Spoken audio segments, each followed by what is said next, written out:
Harvard graduate, Ted Cruz. The world is getting crazier. People are acting more and more insane. The end of the world is tomorrow. Tomorrow. There's only one thing to do when the world is falling apart. Listen to Basil and Gonz as they discuss this week's news and events through the lens of Bible prophecy. You are listening to Canary Cry News Talk. You're listening to Canary Cry News Talk. Today is January 18th, 2021. This is episode 288, and today, capture the false flag. And you know me, I'm not leaving googly eyes all around the country, but I am your best buddy, Basil. This is Gonz. Welcome to the podcast where we praise Jesus while reporting the chaos and egregious with a well-rounded, biblically grounded take on world events. I got the calendar. Oh, I have it here. Great. In my hand. You can hear it.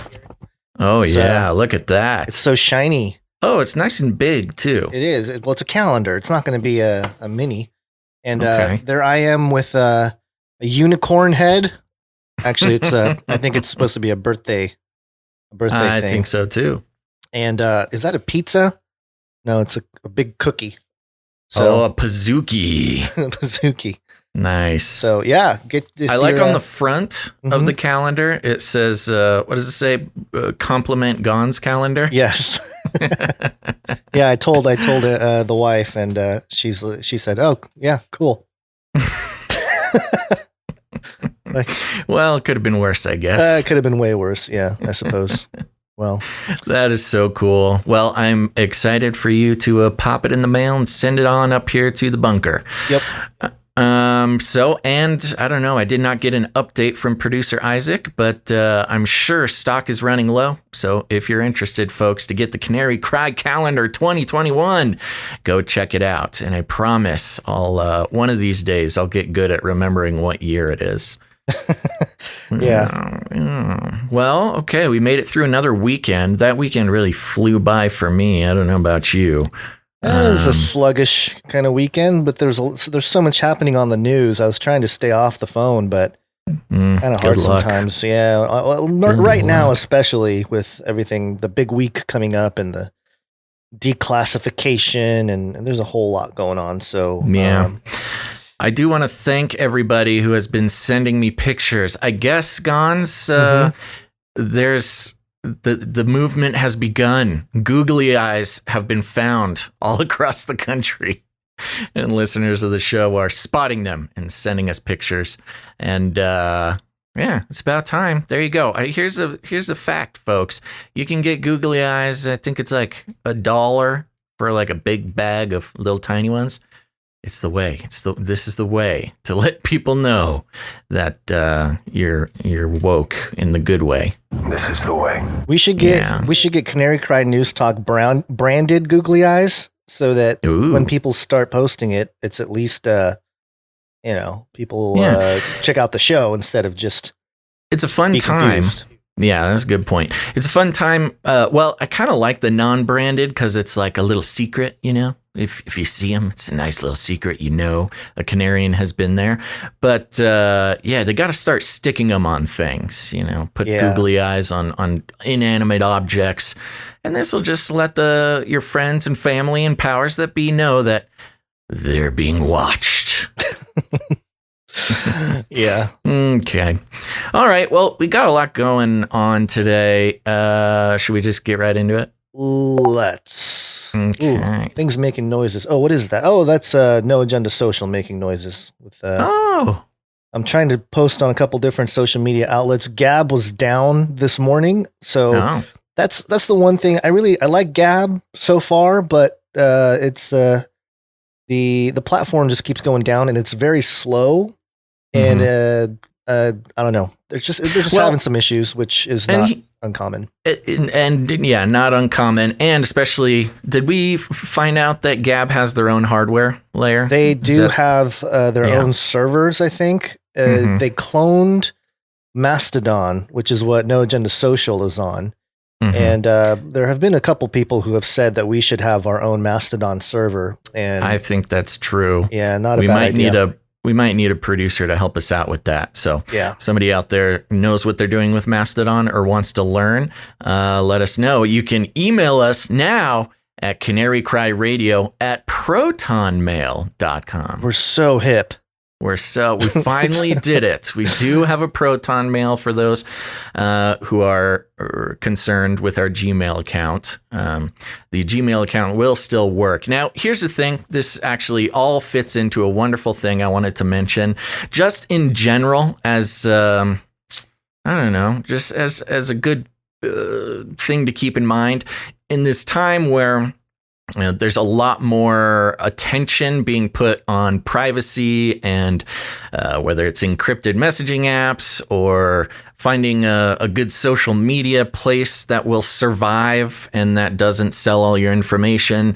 If you're starting to get a little bit more serious about not being so hooked into the tentacles of big tech and surveillance and things like that, there's really something you want to keep in mind. And that is that it will be inconvenient. Right. And that's the point. A lot of people have been switching over to Signal, and then of course a lot of Signal people are seeing the writing on the wall and switch. That's weird how that happens. We're like one step behind or ahead, whichever way you look at it. Yeah, we've been using Signal for a couple of years, right? About 4 years, I think. And so now everyone's like, "Oh, Signal," and we're like, "Time to get out." Yeah. And it's funny because while everybody's jumping on Signal, I'm seeing, a lot of Twitter posts like, "Oh, the user interface is so lame on Signal. Oh, it doesn't have all these features. Oh, I can't use my facial recognition to have a talking cartoon and send that to my friends." It's like, yeah, that's the whole point. And keep that in mind as you keep moving forward. And to mention, those on Signal are switching over to apps like Session, which is decentralized. It's kind of a blockchain-based messaging system, but they refuse to use the buzzword blockchain. Yeah, which I respect them for that. But so in this journey, as you're starting to break away from the monolithic, grasping tentacles of a big tech establishment and surveillance, things are going to be a little less convenient. There's going to be a little bit of a learning curve. You're going to lose some of the fun and flirty features of, things like Facebook Messenger and things like that.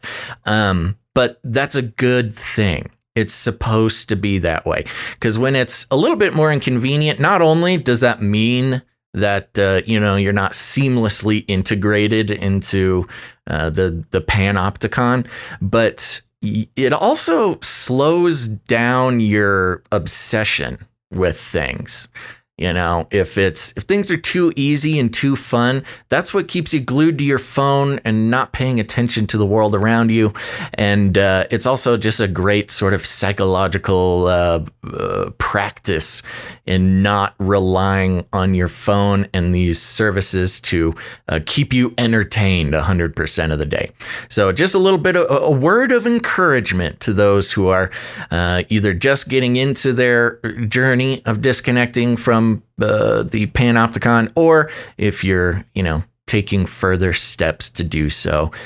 It'll be worth it. Trust me. If things are too easy, you're in trouble. So, okay.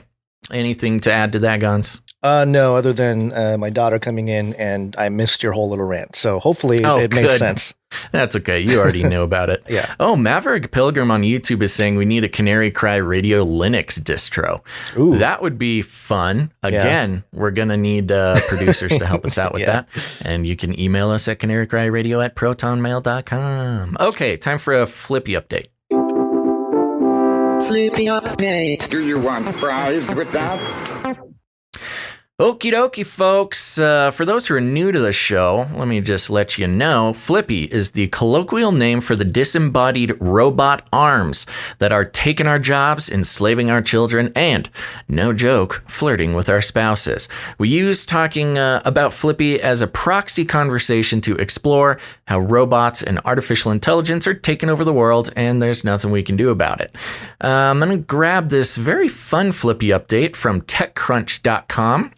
And the headline is Uber planning to spin out Postmates' delivery robot arm. That's right. Flippy is going mobile, baby.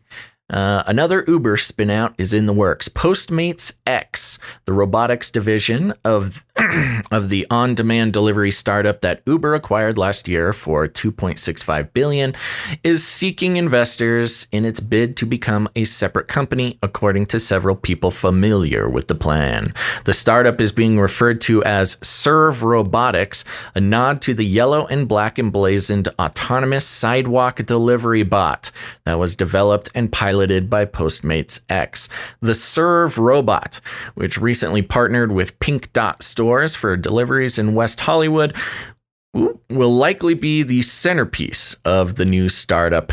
Uber declined to comment. I'm going to skip down because they talk about just a bunch of financial stuff. This is sort of a paid advertisement to try to get investments, which maybe. Carry the show for like 2 minutes. I'll be right back. I got this, bro. All right. So I'm jumping down here to Serve the Friendly Robot. Postmates' exploration into sidewalk delivery bots began in earnest in 2017 after the company quietly acquired Kashani's startup Locks Inc. As head of Postmates X, the company's R&D arm, Kashani set out to answer the question. Here's the question. Why move 2-pound burritos with 2-ton cars? Very good question. Postmates revealed its first Serve autonomous delivery bot in December 2018. A second generation with an identical design but different LiDAR sensors and few other upgrades emerged in summer 2019 ahead of its planned commercial launch in Los Angeles. Instead of working with a partner, Postmates used its own delivery data to form the foundation of how it would design and deploy the sidewalk bot. According to comments Kashani made during a TechCrunch Sessions Mobility 2020 event in October, quote, "When you look at the data and see that over half of deliveries are within a short distance, it becomes a no-brainer. These robots can actually complete them," Kashani said at the time in reference to the application of autonomous delivery bots for delivery. The Postmates X used historical delivery data from the company to develop a simulation, which was then used in the design of the ServeBot. It helped the team determine what battery life would be needed and the size of the cargo hold. The bot only represented a sliver of Postmates' delivery business. However, the company has seen an increased interest in the bot in Los Angeles and San Francisco, the two cities where it commercially operates, as COVID-19 fueled demand for contactless delivery. Kashani noted back in October that the bots had completed thousands of deliveries in Los Angeles and was preparing to expand into the city's West Hollywood enclave. That expansion launched late last year with a twist. The Serve robots were changed to a bright pink to match the signature color of the Pink Dot stores. So there you go, folks. Flippy has wheels and is gonna bring your burrito. They make a good point about why do you need a 2-ton car to deliver a 2-pound burrito.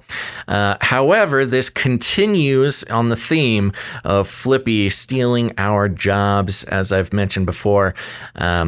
Delivery services, whether working for Uber Eats, or Postmates or whatever, has been a last. Well, I wouldn't say it was a last option, but it's been a good option for those who have had their careers and working arrangements impacted too much by the pandemic. But now, that's the thing with big tech.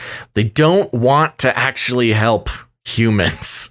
So, unfortunately, the delivery driver option is going to be slowly phased out by the robot overlords and replaced by these cute little guys. The fun thing about this particular delivery robot is that it's got 2 big googly eyes on the front. And so they're kind of, I don't like how they're encroaching in on my brand, but, what are you going to do? Excellent. Thanks for holding up while I was gone there. Oh man! Sounds like you were just ranting. Look at me just talking. Just talking. That was a important string of information, especially for those who I think the rebellion against robots will be led by ex-delivery people.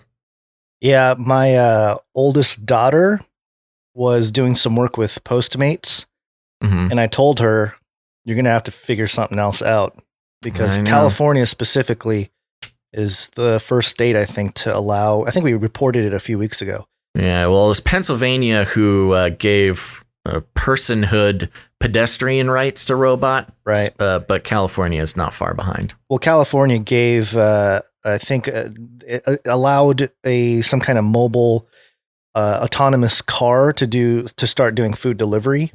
Yeah. So, and they didn't announce which company. I was wondering if this was the company, if Uber. They were keeping it secret. Yeah, I can't remember. I don't think it was Uber. It sounded like some weird little spin-off company.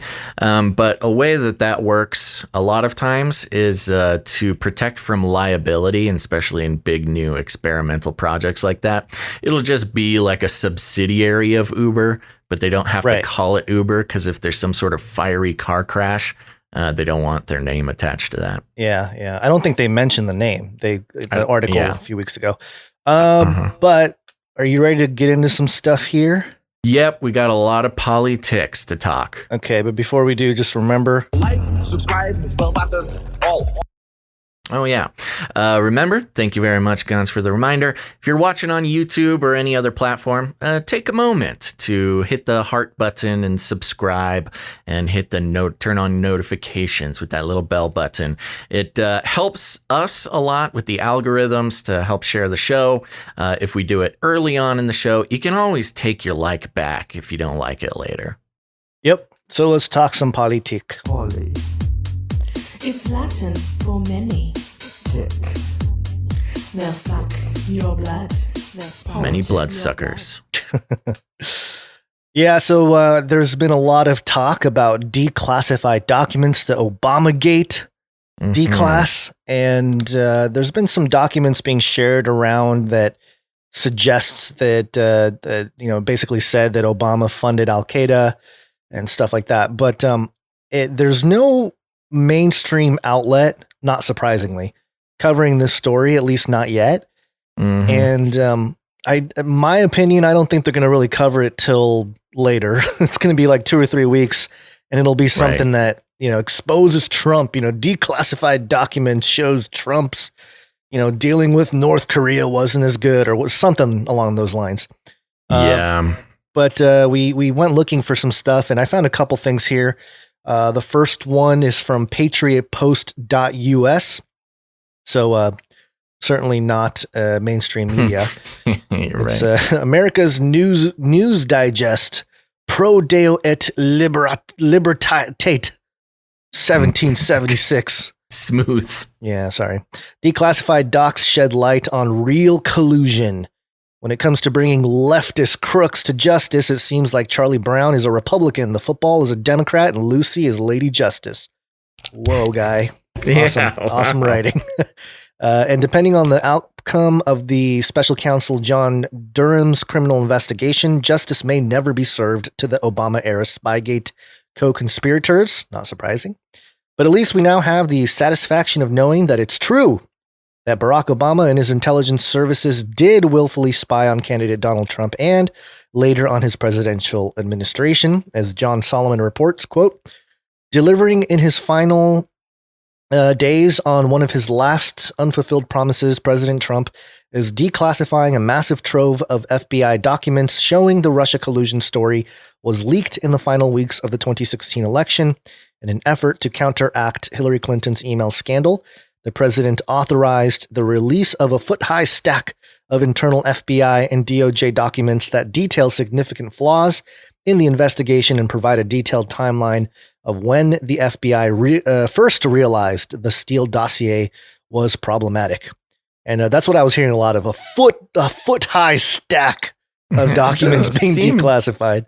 Doesn't seem tall enough. No, it really doesn't. A foot's not, it's Yeah, probably what, 6,000 pages? Well, maybe. Yeah, I don't know. I get more than a foot-high stack of junk mail every day.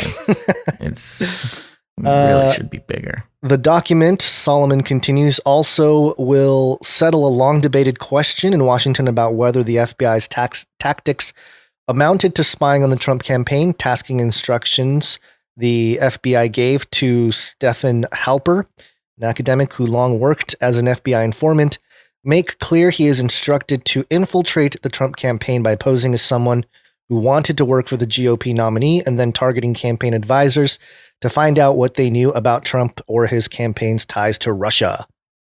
So, okay. I mean, it goes on and it reiterates some of the points that, you know, have been out there. And if you're deep into the politics, the theater of politics, you will, you know, you would be familiar with, especially if you're a conservative and right wing and that kind of thing. But, again, difficult to find, you know, actual, I mean, other than like I guess there's some Senate.gov documents that have come out and stuff, but not exactly what they made it sound like. I mean, John Solomon was kind of one of the bigger mainstream guys saying that, you know, this is we're going to have it either tomorrow. This was on Thursday. He mentioned this, or no later than Monday. And here we are Monday, waiting for the big reveal stack of docs. And I'm over here on John Solomon's Twitter, because, I mean, if he's the one who made a lot of these promises in the mainstream, and nothing so far. Okay. Well, yeah. Let's see. And the stuff that I have seen, most of it's some sort of screenshot, or it's sort of, you know, peripherally connected with Obamagate, but not, you know, nothing so blatant that's been available yet. Well, I think I sent you on Sessions. I sent you the finance.senate.gov document, and it was a memo World Vision investigation. But that was more about Obama's dealings. I thought it was more about his dealings in it's more like funding Al Qaeda stuff. Yeah, funding Al Qaeda, which again we knew about. You know, it wasn't anything that's too not crazy. What we're looking for. We're looking for Obamagate. The other article that I found, the DCPatriot.com, and this article is titled "Declassified Documents Confirm More Bombshell Revelations About the Steele Dossier." You know, are they spinning a little bit? I mean, at least they have some screenshots in this one. Okay. And it says the first batch of documents that President Trump ordered to be classified is already declassified? Is already giving us a deeper dive into how corrupt the swamp really is. According to transcripts, the FBI knew that Christopher Steele's dossier was, quote, all political in the summer of 2016, yet they still pursued Trump anyway. The infamous Steele dossier was a document used by James Comey's FBI to obtain a FISA warrant in order to spy on President Trump and his campaign. And it shows, let me read this. Steele reporting, quote, it was completely obvious that this information intended to be used by one of the parties against the other, Twitter user Technofog pointed out. So real credible stuff. They're nothing against Technofog, but you know, we're trying to find some like hard sources. The transcript, again, there's a screenshot here where the questioner asks, but it was definitely political in your mind. And the answer, without a doubt, not even a question. And so, I mean, there you go. I don't know that this is like smoking gun. Yeah, not quite as big of a bombshell as people were hoping, but who knows? It's still early on Monday.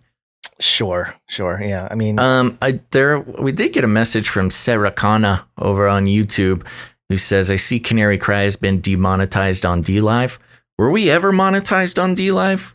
I think in theory we were monetized because we were just on the platform. We were supposed to be able to earn some tokens or whatever, but I never really engaged in that a whole lot. So yeah, nothing surprising that That's why we're on the value for value model, folks, because you cannot rely on any sort of monetization from some big platform that is swayed. What? Speaking of deplatformed, I was kicked off of Uphold, which what's Uphold? So the one, so the Brave browser, right? Have you guys heard about the Brave browser? Created by the guy who co-created Firefox and the guy who created JavaScript. The thing that was supposed to be revolutionary about Brave was that you can, instead of giving up all your data to any kind of third party, it would censor a lot of the ads and tracking and all that kind of stuff. And you would earn BAT tokens or basic attention tokens for your attention. So if you watch an ad, you're basically getting paid to sit there and watch it and stuff like that. So, and then the other thing was if you're a content creator, the way that it should be, by the way. Yeah, of course. We should be getting paid to watch advertisements, not have to pay to watch them. Right. Which is the worst thing when you have like a third party platform, a Netflix or a Hulu or whatever it is. YouTube TV is the worst, I think, when it comes to this. But you pay for it, and then you sit there and you watch ads, and you're like, I paid for stuff. Why should I? If you're a content creator, you can earn from publishing your content, and you can earn in BAT token. The problem is, in order to cash out, not even cash out, to get a hold of your earned BAT token, you have to go through this company called Uphold. And Uphold is this centralized place that it's kind of like, it's not exactly a bank. They're trying to be kind of a on-off ramp to crypto. Sure. And all kinds of different stuff. By the way, they're like super sold out. They have this thing called like the Carbon Coin or something. But anyway, so they're supposed to be like this, new frontier of banking and all this kind of stuff, digital wallets and all that. But alas, I was kicked off, and they told me based on information, but they wouldn't tell me what the information was. And I have some crypto on there. So I don't know what I sent in a support ticket, and I'm waiting for them to respond and let me know how I can get my money off of Uphold. Reminds me of Mary Poppins. And the little boy wants his money from the bank and causes a hubbub. Yeah. Causes a run on the bank. Give me my money. Yeah, this theme will come up again after the break. We have a whole money section and why truly decentralized money like Bitcoin is what it is. If it was Bitcoin and I had my private keys, this wouldn't be an issue. But there's a lot of different companies stepping in now trying to capitalize on the trend. And unfortunately, they are compromised. Do it the inconvenient way. Yeah. The convenient way is this decentralized businesses trying to get in between you and your money. But let's keep moving. I got this another little politics update from theguardian.com. The headline is Trump to issue more than 100 pardons before Biden sworn in. Reports. Donald Trump is expected to issue more than 100 presidential pardons on Tuesday during his final hours in the White House, but may not pardon himself or his immediate family.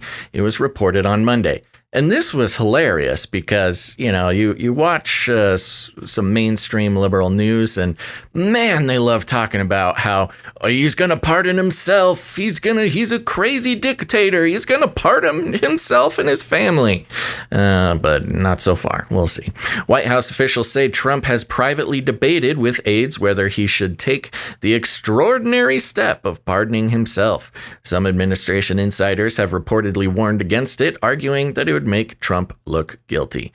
On Sunday, Trump met his son-in-law Jared Kushner, daughter Ivanka Trump, and senior advisors to thrash out a lengthy list of pardon requests, the Washington Post reported. The meeting took up much of the day. The president was personally engaged with the details of every case, it said. Oh, wow, he's putting in the work. Some scholars believe a self-pardon would go against the U.S. Constitution since it violates the basic principle that nobody should be able to judge their own case, but the issue has never been tested. If anyone's going to do it, it's Trump. Yeah, even just because he can. It just sounds like Trump, Just, or at least that's what they'd have us believe. Yeah. The White House discussions took place against the backdrop of a looming Senate impeachment trial after the storming on 6 January by a pro-Trump Yes, the storm. Mob of the U.S. Capitol building. If convicted, Trump could be disqualified from running again for the presidency in 2024. Oh, by the way, I would like to issue a correction. This just reminds me. I just kind of laid out the impeachment thing a couple of episodes ago. And just to correct maybe what I misconstrued on that episode. So impeachment is one thing, and the House does the impeachment, and then the Senate convicts the impeachment. So he was technically impeached that first time, but was not convicted. And so then he did get impeached a second time. But nothing really happens unless he gets convicted. So there you go. I wonder if he can pardon himself out of his maybe just Senate out of the conviction. impeachment. Yeah. That'd be interesting. Continuing on. Out of office, Trump will also be vulnerable to prosecution from federal and state authorities over his actions in office and regarding his business empire. It is not clear whether Trump will act to pardon members of his inner circle, including Steve Bannon, who has been charged with defrauding individuals who donated to a wall project on the U.S.-Mexico border. Another possible name is Rudy Giuliani, Trump's longtime personal lawyer, who led attempts to overturn the result of November's election. What does he need to be pardoned for? I mean, I know people don't like him, but is it a criminal offense to I don't know. I in feel good like faith try to challenge election results? I feel like that's whether you like that idea or not. I'm not sure if it's illegal. I don't think it's illegal, at least as far as I'm concerned. And all I've seen is a lot of lefty liberal types just project that Rudy is guilty and a criminal and all this kind of stuff. Right. So I haven't seen any specifics either. So I don't know. Yeah, what crime is... Anyways, Trump and Giuliani are said to have fallen out over unpaid legal bills. CNN reported on Monday that the final batch of clemency actions was expected to feature criminal justice reform-minded pardons, as well as more controversial ones for allies and friends. Okay, well, that's cool. Lobbyists have been pushing for months to include their clients on Trump's valedictory list. Quote, everything is a transaction. He likes pardons because it is unilateral, and he likes doing favors for people he thinks will owe him. One source familiar with the matter told CNN, adding that Trump wanted to help people. Again, no need to name any sources. You can just say whatever. Adding that Trump wanted to help people who could in turn help him in his post-White House career. Dr. Solomon Melgen, a prominent eye doctor from Palm Beach who is in prison after being convicted on dozens of counts of healthcare fraud, is expected to be on the clemency list, CNN. This was an interesting little turn. They say, oh, he's going to do favors for people who can help him after he's done. And they're like, oh, this eye doctor is going to get pardoned. How is this eye doctor going to help Trump afterwards? Maybe he needs some LASIK or something. Presidential pardons do not imply innocence, a fact President Gerald Ford clung to in the face of lasting opprobrium for his pardon of Richard Nixon, his predecessor who resigned in disgrace in 1974 over the Watergate scandal. Last-ditch pardons and acts of clemency are common, blah, blah, blah. Then they just kind of talk about what pardons are. So there you go. We'll see. Hundreds of, more than 100. Yeah. You know, one of the things that I'm seeing a lot on social media regarding these pardons is if Trump really wants to make a stamp in his presidency, his last stand, he should pardon Snowden and Assange. Yeah, well, that's the big question, isn't it? Are they included on that list? I don't know. We'll have to see. We'll find out tomorrow. But it'll be pretty whack if he doesn't, because I think if it weren't for WikiLeaks and Assange, who knows? But the election may have gone a little different. Seeing as Assange and WikiLeaks were the ones that released the Hillary Clinton emails, and in return, that's what caused the fake Steele dossier and the Russiagate scandal. Right. Specifically for Hillary to cover over her email scandal. So I don't know. I think Assange is going to be pretty disappointed if he doesn't get that pardon. Yeah. One of the things I asked on Twitter on a poll this morning, what do you generally think of Snowden, Assange? And the options were genuine whistleblowers. Mm-hmm. Another option was controlled opposition or other. So far, 51% have said controlled opposition, 39% genuine whistleblowers. And I know it's a different thing. Snowden and Assange are two different situations. Yeah. But that's why I said generally.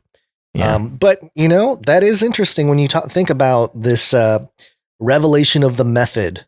Revealing things is as part of the divide and conquer methodology. You need to spin up a movement to create momentum for another arm or another political arm. And WikiLeaks did that very well. I don't know about Snowden. I mean, he kind of just like opened the door to all that stuff. But in terms of like a political movement, Assange is way more responsible, I feel, to the right-wing conservative rise of the reformed Republican Party in 2016 and all that. It was very much hinged on Assange and WikiLeaks. So we'll see. We'll have to see. I'm with you. I think it would be very surprising if Assange isn't pardoned. But at the same time, I wouldn't be surprised if if Trump just leaves him off the list, because he technically doesn't owe him much other. I mean, the WikiLeaks stuff, but it's still, even for like the mainstream view of what's going on between Republican and Democrat, he doesn't have to owe him anything. You know what I mean? It's not right. And indeed, that might actually look worse if it looks like a then it looks like it looks like a collusion thing, and So who knows what'll go down, but. And Snowden being in a totally different situation, having blown the whistle on NSA spying being his main thing. Right. Totally. I mean, Snowden is more of a whistleblower for the people. And I think Assange is also that in a lot of ways. But pardoning him specifically for the, what is it? See, here's the weird thing. I think Assange, what are his exact charges? I know they finally actually imprisoned him or got him because of some sex charge in Sweden or in Switzerland or something, right? Yeah, so he was indicted in 2019 on 17 counts of violating the Espionage Act. Okay, so they did get him for that. Yeah, and conspiring to hack government computers in 2010 and 2011.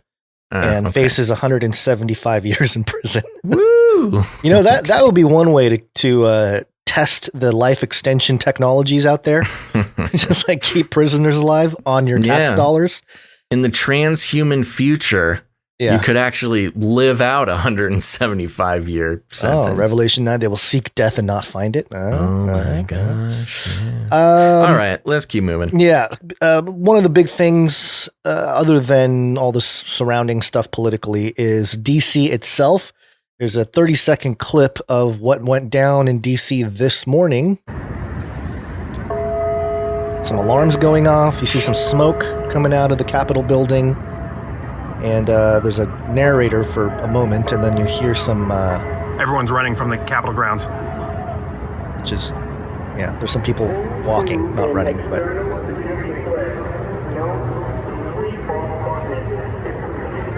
Hard to hear, but there's some evacuation messaging. Right. Yeah, there you go. So, of course, that makes everybody... jump off their seat and start looking at their screens. Everybody's What's going already down? On edge. On edge. Yeah, it's all happening and starting. So what was it? Do we know what it was? According to the New York Daily News, they published an article this morning. Biden inaugural rehearsal evacuated amid fire near U.S. Capitol. And it said participants at a rehearsal for President-elect Joe Biden's inauguration were evacuated from the west front of the U.S. Capitol on Monday after a fire broke out near the building, according to officials. With tension still high in the wake of the January 6th pro-Trump attack on the Capitol. Pro-Trump attack. Pro-Trump. Security officers rapidly whisked away the participants, including members of a military band, and a plume of smoke was seen shooting up in the air a few blocks away around 10:30 a.m. But the blaze apparently wasn't connected to the inaugural preparations, and the Washington, D.C. Fire Department said no injuries were reported. Somebody, S. Hagley on the chat says propane tank blew near homeless shelter. Is there a homeless shelter that close to the U.S. Capitol? I don't know, but that'd be interesting. Law enforcement officials said the fire likely started in a homeless encampment under a highway overpass about 5 blocks from the Capitol. So yes, there is a homeless encampment that close to the Capitol. And that makes everything that happens in Washington worse, doesn't it? Like just optically. Well, I've never been to Washington, D.C., but people who I know who have been there are just blown away by the juxtaposition between from what I'm told, truly horrible living conditions for many of DC's residents versus, next to the, as they like to call it, the sacred temple of democracy. Right. The U.S. Secret Service, which is leading security operations for Biden's Wednesday inauguration, said it ordered the fire-related evacuation, quote, out of an abundance of caution. Yeah. And that people on the Capitol, this is like more fear. It seems, I don't know, even if it's not directly related, the optics of this is just, it feeds into both narratives, interestingly, because the right wing, not necessarily QAnon, but like the Q type folk, conservative folk will be like, here we go. This is it. They're, setting up something and people, the Democrats are acting up or whatever it is. Or, calling out the false flag idea that, oh, here we go. Somebody's starting a fire, starting a ruckus around the Capitol building and they're going to blame this on, like the right wing thinking that it's going to be some kind of setup for conservative or Christian nationalist or whatever, and then the left believing that and pushing that out there like, oh, crazy Boogaloo boy wanted to blow up the Capitol building or somewhere near and da-da-da-da-da. So interesting. It could be completely unrelated. It can be related. I don't know. Not there. But the mainstream storyline, at least right now, is that it's not related. Yeah. Which makes you think maybe it is. I know. Well, that makes you question everything, doesn't it? Cover it up. So just moving on, if we're good to go. Yep. We've been seeing a buildup ever since January 6th or 7th of National Guard troops in D.C. But here we go from Vox.com. Up to 25,000 National Guard troops are headed to D.C. It's unclear why so many are needed. That is a great question. The Pentagon has authorized up to 25,000 National Guard members to help secure Washington, D.C. for President-elect Joe Biden's inauguration day.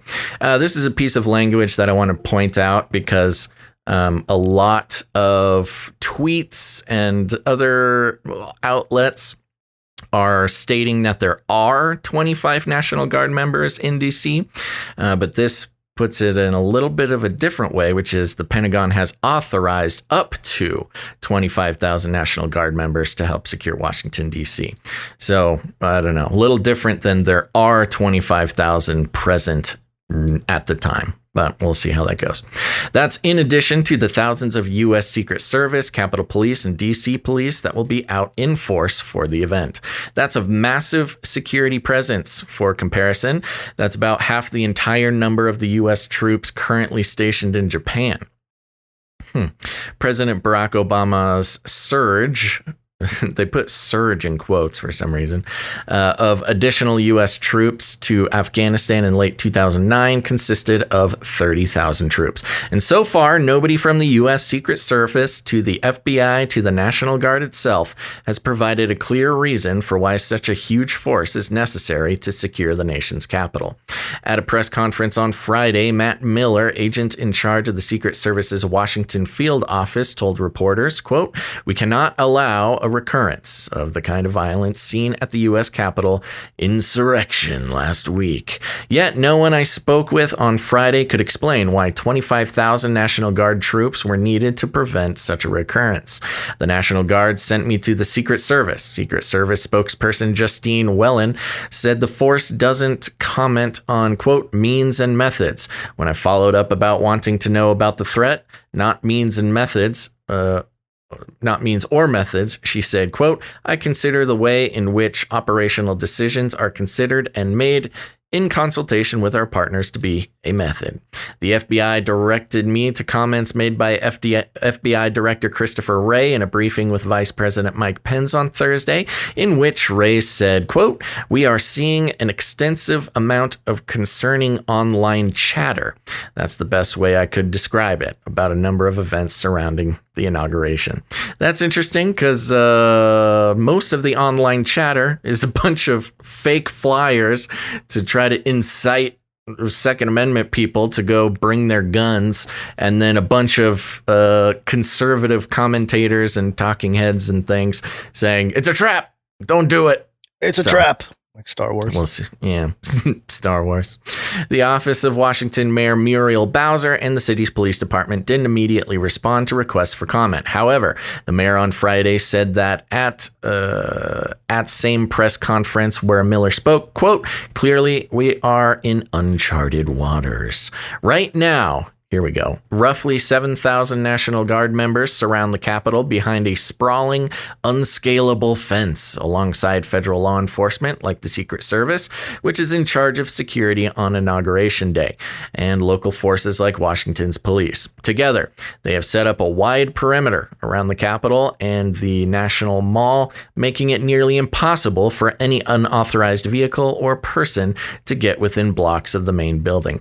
There's been stories floating around, and they had a map. Somebody put a map together of all the checkpoints and the road closures and the fences and barricades and stuff. Mm-hmm. And it is extensive around the Capitol building, as well as the road to the White House from the Capitol building. Yeah. I didn't bring the story, but I'm not sure if you saw it. There have been several attempts of people trying to get in through the area. One of them was a woman in their 60s, rolled up to a checkpoint, presented a military challenge coin, and was claiming to be part of law enforcement and on, I think, Trump's cabinet or Biden's cabinet, one of them. And they didn't buy it. The challenge coin did not get her into it wasn't the right coin. She got arrested. Drive off. Yeah, she got busted. Yeah, I have it here in case anyone's wondering. Yeah, it's a woman arrested. We can't overstate it. Security near the Capitol. Okay, woman arrested at inauguration checkpoint said she was officer, cabinet member, police. Yeah. Yeah, there it is. Yeah, so I don't know what she was trying to do, but they weren't buying it. So there you go. I mean, those are the main points there. I don't know if there's anything else.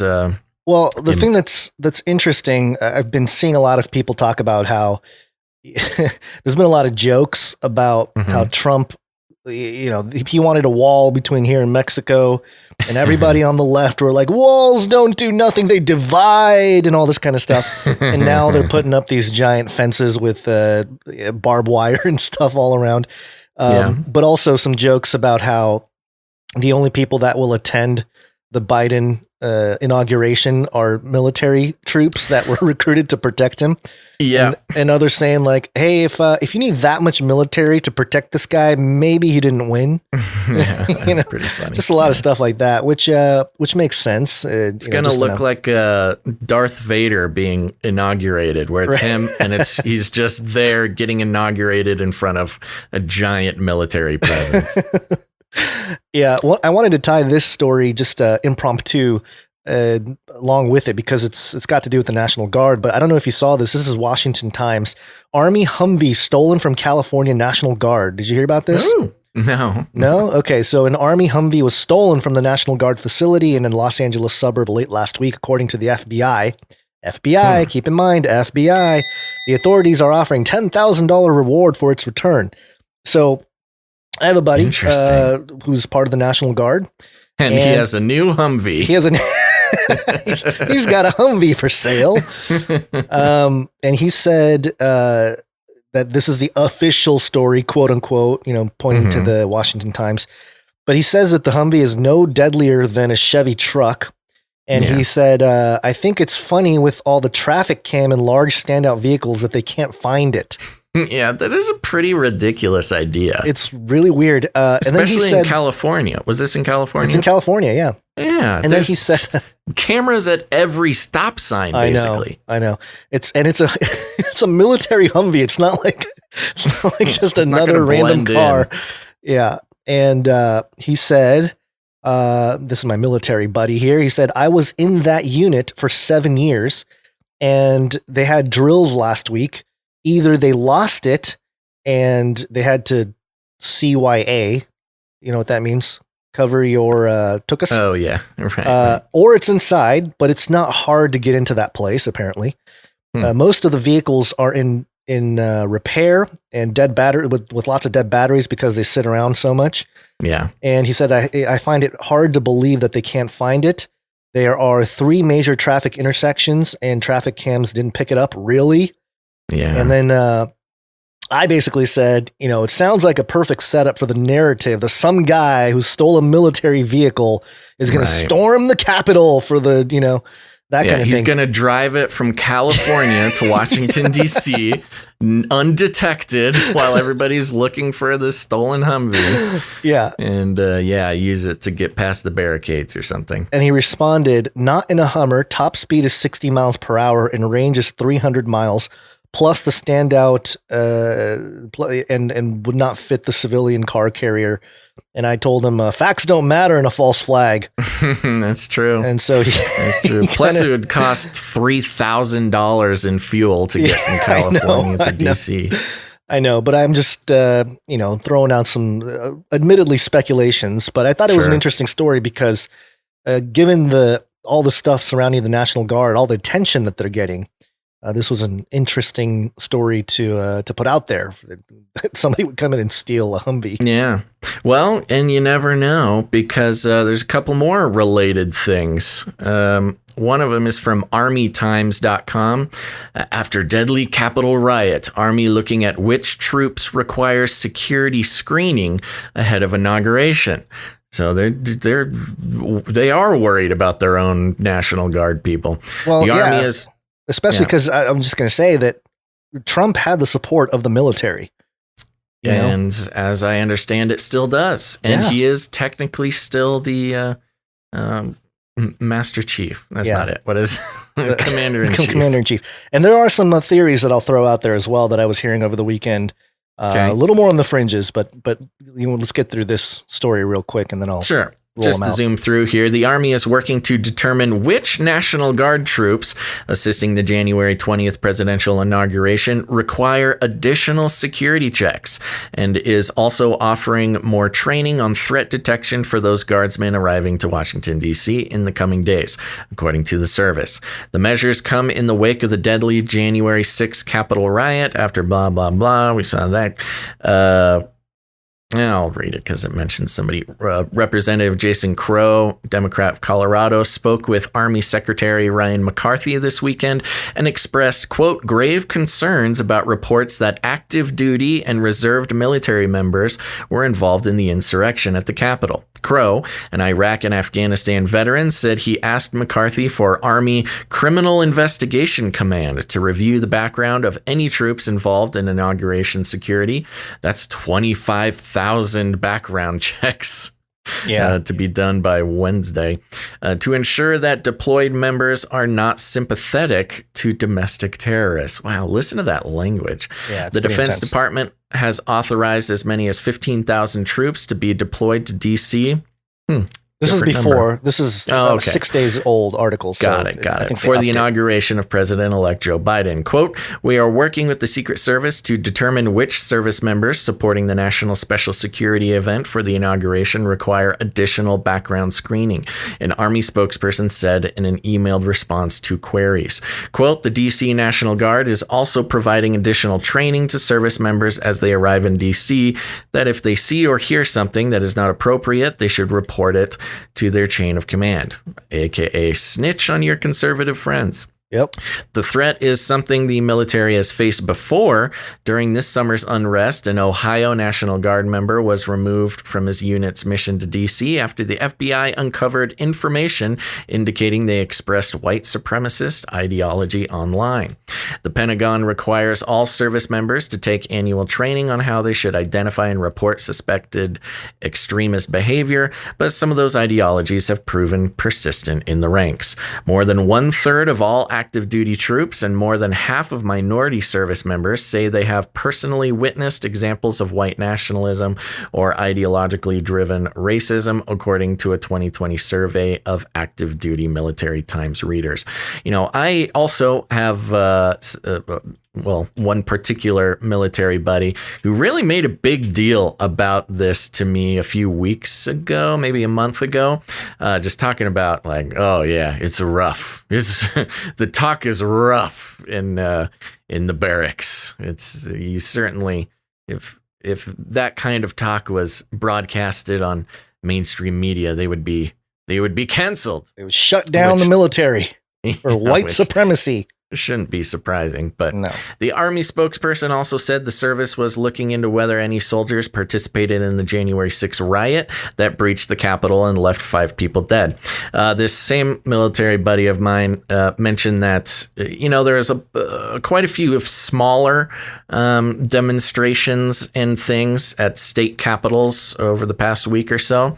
And he was mentioning how a couple of service members were known to have attended those, and they are being prosecuted very, very heavily. I guess they kind of hold them to a different standard, if you're active military. Right. And yeah, some of them are facing pretty extreme federal charges just for attending these things. Wow. Yeah. Let's see here. January, blah, blah, blah, blah. The Army is committed to working closely with the FBI as they identify people who have participated in the violent attack on the Capitol to determine if the individuals have connection to the Army, the spokesperson said. Any type of activity that involves violence, civil disobedience, or breach of peace may be punishable under the Uniform Code of Military Justice or under state or federal law. The FBI bulletin warned of plans for armed protests in all 50 state capitals and D.C. in the days leading up to Biden's inauguration. The cross-country threat is something National Guard Bureau Chief General Daniel Hokanson said he and his staff are also watching. Quote, "We are keeping a look across the entire country to make sure that we're monitoring and that our guards in every state are in close coordination with their local law enforcement agencies to provide any support requested." Yada, yada, yada. I probably didn't need to read that whole thing, but yeah, very interesting. I mean, it makes sense if they are, in fact, this worried. You don't want to have a bunch of armed military men within your ranks. Kind of reminds, there's plenty of movies that include. Well, that was going to be one of the theories here. That this was going to be that the reason why the military are coming in and surrounding the DC and locking it down and all this kind of stuff is to basically execute the reverse version of Order 66. Execute Order 66. Where, for those of you who don't know, in the Star Wars universe. You're right. This is exactly Order 66. Yeah. Oh, no. The Empire, they basically surrounded. Well, they didn't surround. They just, all the guys that were helping out the Jedi turned on the Jedi. Right. And killed all the Jedi, basically. Yeah. And it's not a one-to-one analogy if you're whatever side you're on. Yeah, it depends what side you're on. Depends what side you're on. But the analogy here is that Biden and crew would basically be the Jedi, the good guys. It actually plays into the liberal leftist media narrative. Right. That they're the good guys, and then the Empire executes Order 66. Trump's Emperor Trump will execute Trump. Order 66.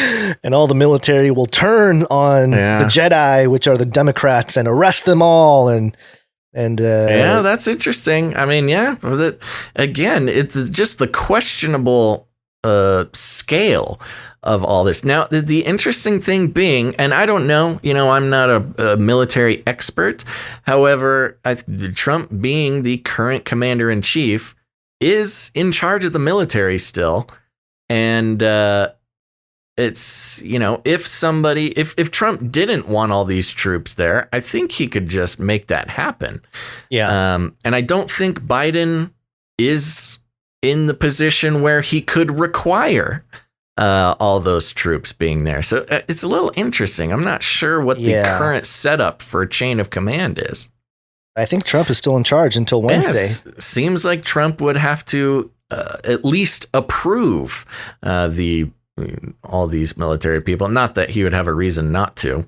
Right. Now here's the other theory that ties into some of the artwork for the episode today and stuff like that, which is that this is going to spark a war with China. Yeah, and literally the Chinese military are across the Canadian border and across the Mexican border. They're all ready to invade the U.S. as soon as Biden takes the presidency. And he's basically, as soon as Biden takes over, it's handing over the government to the CCP and the Chinese military can come occupy the U.S. And so to protect that from happening, Trump is surrounding D.C. And ironically, it would be to protect Biden's life. Trump would be doing this to protect Biden because another line of thought from the Chinese, who are going to invade. And the other line of thinking here is that as soon as Biden takes office or is inaugurated, they're going to perform some kind of assassination attempt on him. And it'll be, it's the whole narrative of the false flag that we've been talking about, but it'll be part of the CCP takeover. Is the right wing militia, whatever, Christian nationalist came in, assassinates Biden, and that'll right in time for new President Kamala Harris to come in, who is complicit with the CCP, and then we can shut down the Second Amendment because guns are bad, and look what guns did, it just killed a president, and that whole narrative. So there's a lot of different things being thrown out there. That is quite the theory. It is, and Mike Adams, the health ranger, he was getting a lot of play over the weekend, and he was the one that kind of outlined these possibilities, and he seemed very distraught. He was really flustered and kind of disturbed at the possibility that this is, in fact, war with China de facto, like they're coming in, and this is it. Like the U.S. is going to see actual war. That they've already done biological warfare with the coronavirus, and they've already done information warfare with all the cyber attacks, and now it's the physical part of the 3-pronged attack to take over a country. That's interesting. You would think that the U.S. intelligence community would know about this. Well, that's part of the question is. I mean, we know the FBI doesn't really have the best interest of the common citizen in mind. The CIA, the same deal. And a lot of people think that the CIA and the FBI, they're all compromised, or many of them within these organizations, at least high up, are compromised by either the CCP or, if you want to go further up, the whole New World Order infrastructure. And so in that regard, it would make sense that they wouldn't stop this from happening. They would want it to happen. Is he mentioning, does that theory include like Chinese boots on the ground in DC? Oh, yeah. Yeah. Okay. I'm not really sure how that would happen. I know. Okay. That's what I'm saying. That's pretty intense. And he came up with theories about these missiles, these anti-missile interceptors, kind of like how Israel has the Iron Dome, that the U.S. is getting ready to protect its various locations from missile attack and stuff. That's crazy talk right there, because just in practical terms, if they did that to the U.S. and he cites Trump's recent I think he signed in some things about helping out people damaged from disaster and stuff like that. I can't remember the exact document, but you know how things get extrapolated and exaggerated to fit a certain narrative. And but even in a practical sense, if something like that happened to the U.S., I mean, just in this political staging between U.S. and China, don't you think that there's like some pretty heavy artillery pointed at China right now? Like in general? Yeah. No, and if they did that to us, I mean, maybe that's the New World Order plan, the big plan. Like, okay, pop off some stuff into the U.S. and then pop off some stuff into China. We depopulate the whole deal. Yeah. You know, the thing with that is boots on the ground is such a outdated style of war. I know. You know, to actually have China. Now, of course, everybody's hearkening back to the fact that allegedly there are Chinese troops in Canada doing snow training, cold weather military training. And there's a theory floating around that was that they're just positioning to, you know, have boots on the ground on the North American continent. Yes. But I think that's a pretty slim chance there will be Chinese boots on the ground. I mean, they would have to be pretty close even now, which the Canadian theory really is the only way for that to happen. Yeah, well, Trudeau's. Or secret tunnels. Or teleportation. Oh, yeah, there you go. Yeah. Some super soldiers that can walk through walls. Yeah, it's the Wall Street Journal that had the article, Marines prepare for rising challenge from China's military with island training. Mm-hmm. And this was from January 3rd of 2021. And the Marines are preparing for a far larger and more sophisticated adversary than extremists in the Middle East and Afghanistan, the focus of their operations in recent years. China's military satellites, cyber warfare capabilities, use of artificial intelligence, and narrowing gap with U.S. firepower make it what the Pentagon calls a near-peer rival. And so near peer. And they certainly have more men, if you want to look at it that way. They got more numbers than the U.S., but I mean, that's it was part of my China segment here. But and we'll get to more China stuff. But that's those are the theories that are floating out there as to what is taking place here surrounding DC. Yeah, very interesting theories. And just to tag onto that, just because it's connected. Oh my gosh, did I lose it? I had it up. Here we go. Is this the Fox News? No, this was something else. I'll do that next. But just to mention it here, okay. American Military News.com picks U.S. Marshals deputized 2,000 troops for Biden inauguration in front of Washington Monument. And this was an interesting little detail, was a bunch of those National Guard troops got deputized as U.S. Marshals. On Sunday night, the U.S. Marshal Service deputized 2,000 National Guardsmen deployed in Washington, D.C., temporarily incorporating them into the federal law enforcement service ahead of President-elect Joe Biden's inauguration. On Wednesday, oh gosh, sorry, I'm fighting the show burps here. On Monday, the service tweeted, quote, Chief Lamont Ruffin from D.C. District Court swears in 2,000 National Guard troops as special deputy U.S. Marshals prior to the upcoming presidential inauguration. Ruffin is deputy chief for the U.S. Marshals in D.C. In the photos, the National Guard troops can be seen swearing in with the Washington Monument in the background. Yeah. Osiris Ding Dong. Yes. The service said, quote, deputation gives the guardsmen temporary limited law enforcement authority pertaining specifically to the safety and protection of the inauguration and related events. So, yeah, there's a lot of people wondering what this might mean. I don't think there's any good answers in here, but the 2,000 deputized guardsmen are among 21,500 National Guard troops deployed in the National Capital Region ahead of Biden's inauguration. Okay, so there we go. We got at least a more firm number, 21,500. The Guard troops are currently in D.C. to support security measures, blah, blah, blah, blah. Yeah, okay. Well, there you go. There are some theories surrounding that, too. Why some of them would need this special deputization and why not do all of them? Why just 2,000? Yada, yada, yada. Who knows? But it's not just the Chinese that the Biden doesn't want showing up at his inauguration, Gons. This is from FoxNews.com. Biden transition officials tells migrant caravans. Oops. Now is not the time to come to the U.S. Betrayed. Yes. Betrayed. Apparently, there's more of these migrant caravans. That seems like a lifetime ago.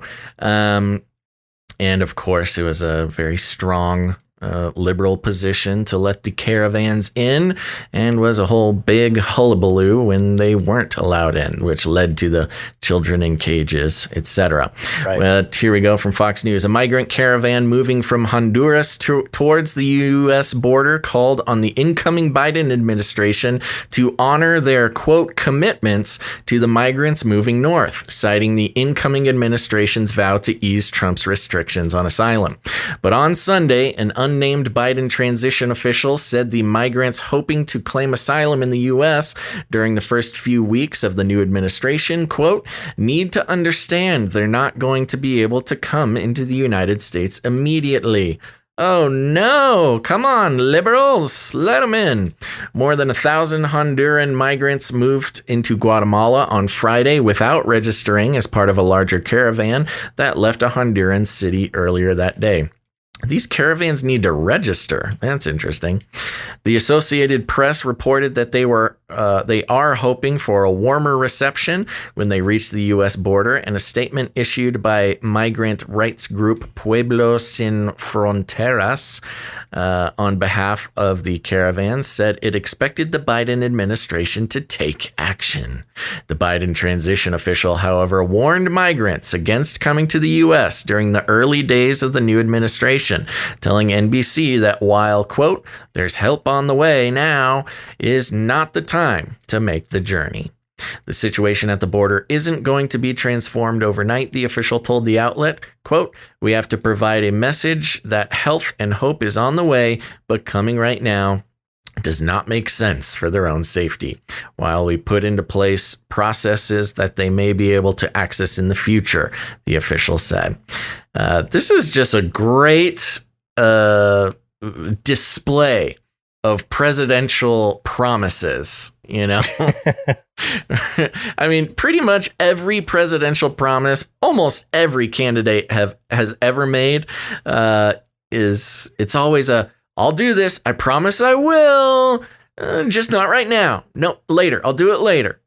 You know, there's some, like Obama with Guantanamo Bay, that kind of stuff. Yeah. President-elect Joe Biden has promised to reverse many of Trump's policies on border security and immigration.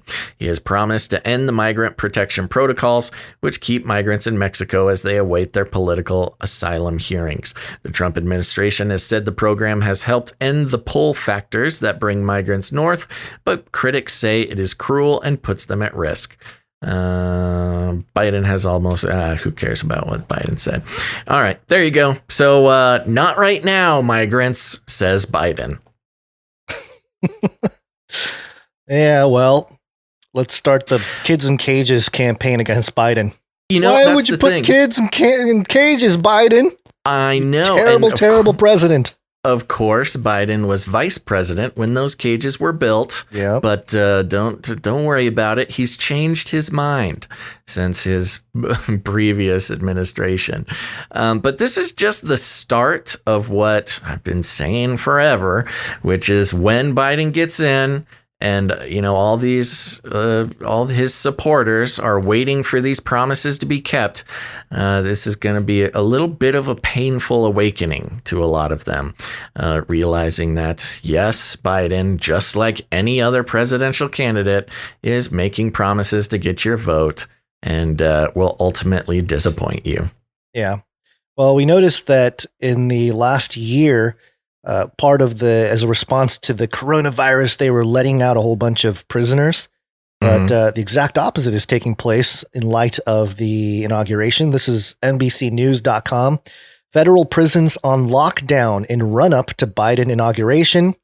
The lockdown decision is precautionary. No specific information led to it, and it is not in response to any significant events occurring inside facilities, the Bureau of Prisons said, which is all suspicious and weird to begin with. It's like, we're locking it down. Why? Well, no reason. We're locking down the prisons. Okay. Why? No reason. Don't ask questions. No reason. And that wasn't all that was weird about locking down things in the world, in America. Business Insider USPS says it's removing mailboxes and suspending mail collection in several major cities ahead of Biden's inauguration. Why? I don't know. What is the deal here? The U.S. Postal Service said it will remove mailboxes in several major cities as a security measure ahead of Joe Biden's inauguration next week. As a security measure ahead of the January 20 event, mailboxes in at least 17 states, including California and New Jersey, as well as Washington, D.C., will be temporarily removed. Several press releases from USPS said, quote, "It's part of our normal procedure to keep our employees and customers safe during times of protest or when large crowds are gathered near postal facilities, on postal routes, or by mailboxes." They just don't. They don't want their beautiful little blue mailboxes to get dented in a riot, is what they're saying. But then they didn't do this while all the BLM stuff was happening. I know. It's just very At least weird. Not that I heard, not that I saw. Yeah, at least 14 post offices in D.C. will be closed on Inauguration Day. Yeah, they're citing the civil unrest of January 6th. Man, it used to be that like something happens and then the PSYOP comes in like, at least a few months, usually like a few years later, they'll come up with something.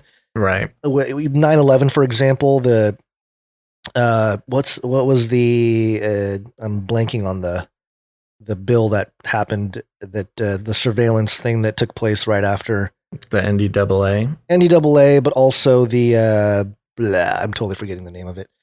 Patriot Act. Patriot Act. Yeah. How long did that take? It wasn't like right away, right? It wasn't like a week into after, or a week or two after. Yeah. But now it's like they have this event, January 6th, the breach of the Capitol, and they're just boom, they're just like responding to it, using it as an excuse. It's just wild. But again, I don't know. No, prisons locked down, mailboxes will not be in operation because Biden's inauguration. Yeah, the common citizen should be like, why is this president, this alleged president-elect, is he the right guy if we have to lock down prisons and shut down the USPS? I support the USPS thing because I can have one day without getting a stack of Harbor Freight coupon books coming to my mailbox. Yeah, well, there have been some protesters showing up at some capitals in different states. I believe this one was in front of the Ohio State House. Have you heard the speeches that were given? No. Okay, this is again some protesters. They say who they are and what they stand for, and so let's check this out. We're all liberty-minded individuals, and we believe in everyone's equal individual rights. That is unalienable by whoever God or person that you pray to. Okay. You have rights as a person that can't be affected by the government, and those rights have been being affected in mass. And we're just here to peacefully let it be known that we are here for the people. We are not a pro-Trump group. We are completely politically on the line today. We are here as people, and we welcome any people who wish to converse, to speak. They're welcome here. We're all... Oops. Yeah, so there you go. We are not a pro-Trump group. Trying to be very inclusive there. Yeah, inclusive. He stuttered God or stumbled. Or whatever. It's fine. Whatever God thing you have there. But also, no, we are not Trump. We are not a pro-Trump group. Very explicitly says that. Yeah. So, and we knew this, and that's that's crazy. But it's not getting reported at all. No, and that's not all. There was another one. I think this is the same location, and another person had a speech here. Antifa, Boogaloo, and right-wing militias—they are the antibodies, not the disease that is destroying our country. The disease is a country run by two corrupt political parties that do not care about you. so deeply incestuous with corporations that they're indistinguishable from each other. A government that spent 6 months debating whether to give their own people $600, but only 24 hours to unanimously agree to give billions of dollars to foreign tyrannical governments and corporations. A government that has bombed villages overseas my entire life for my supposed safety here. This is a call for unity. For all of American people that realize the true threat against us to come together. For every mother mourning her children that was killed by police. For every business crushed down by state lockdowns. For every broken soldier sent to fight wars that have no point. This is our last chance to avoid either a tyrannical government or a bloody and pointless civil war among American people who do not have that much against each other and have more in common than they realize. And a message to the government. We come in peace. We do not intend to commit violence, but I am pleading with you with tears in my eyes and cracks in my voice. If you continue to oppress the American people, they will remain rational no longer. Thank you.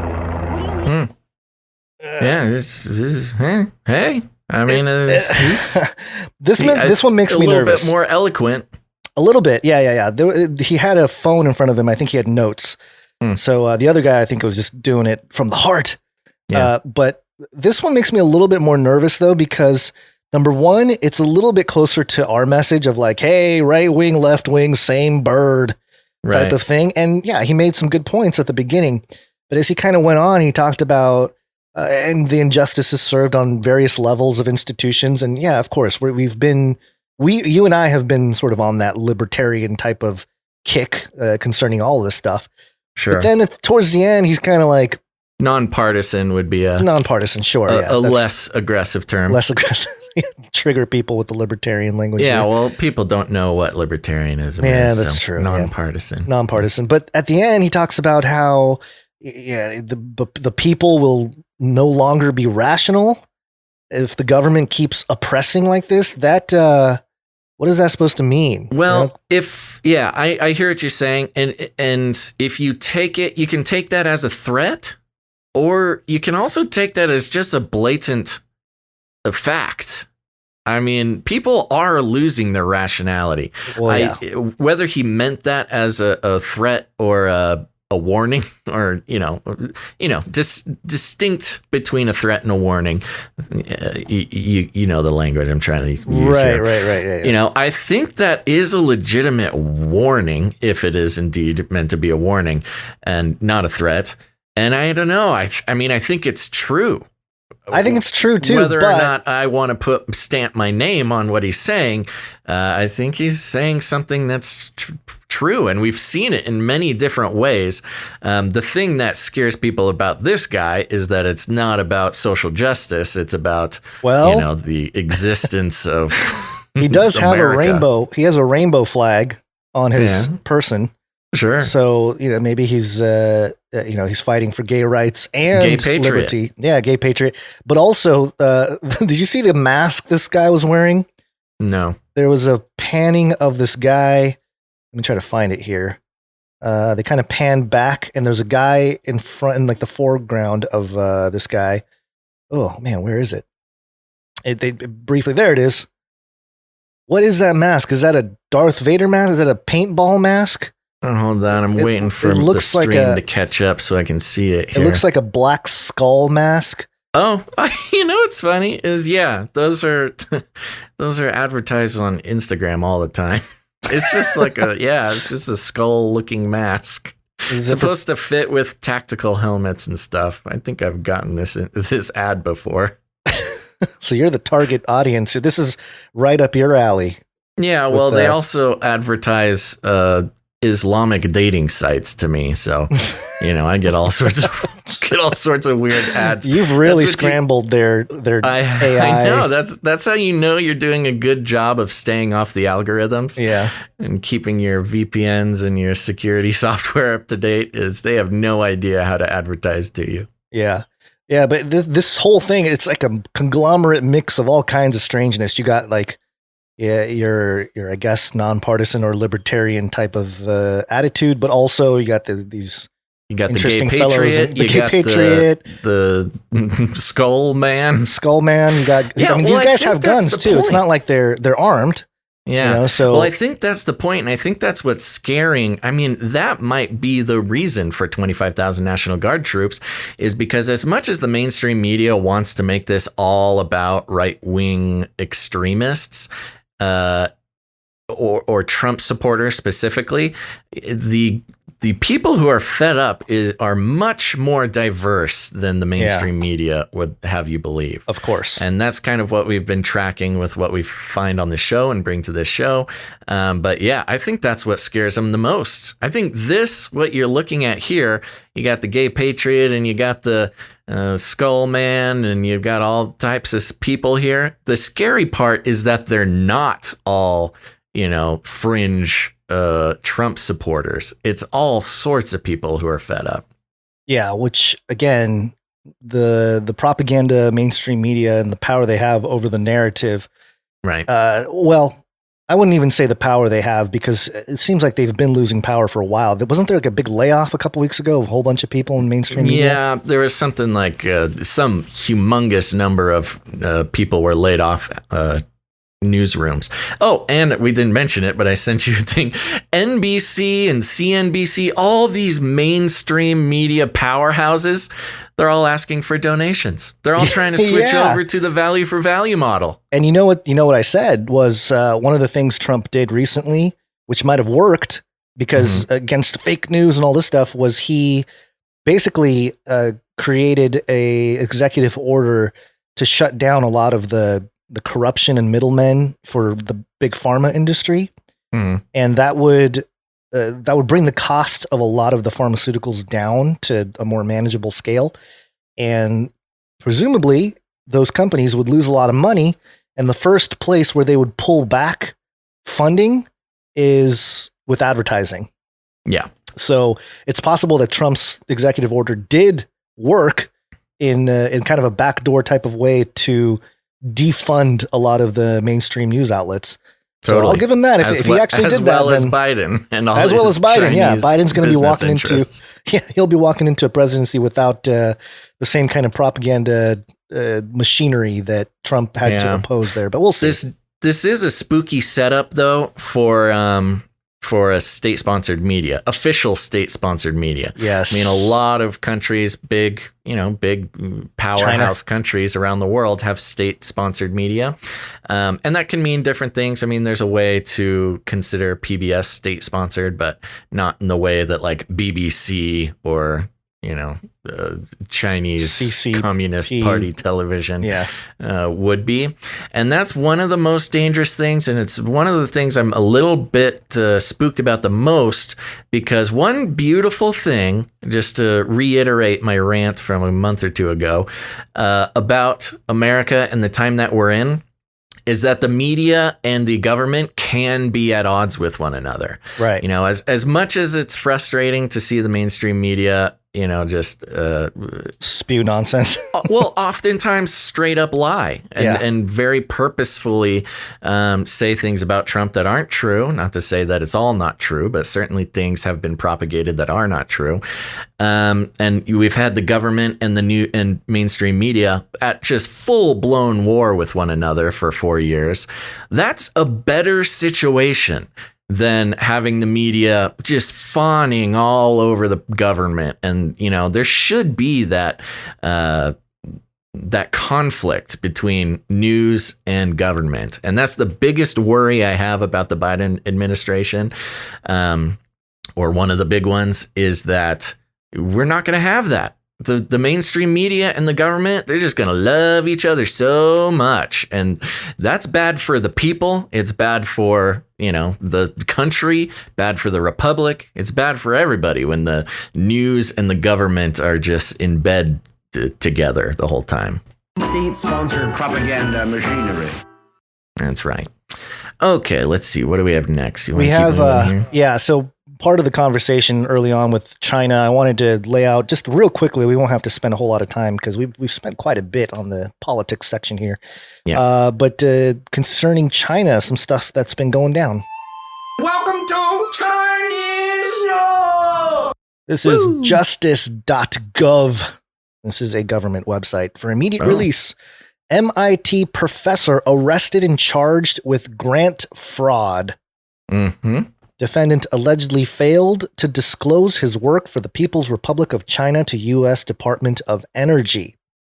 And so, $19 million in grants awarded by various U.S. federal agencies. This guy was basically leaking information to China. Yeah. Was this 1,000 Talents thing? I think so, yeah. MIT. Come on, MIT. I know, MIT. But this the MIT is fits into complicit, the movement that we've been seeing. right? Where, what is it called?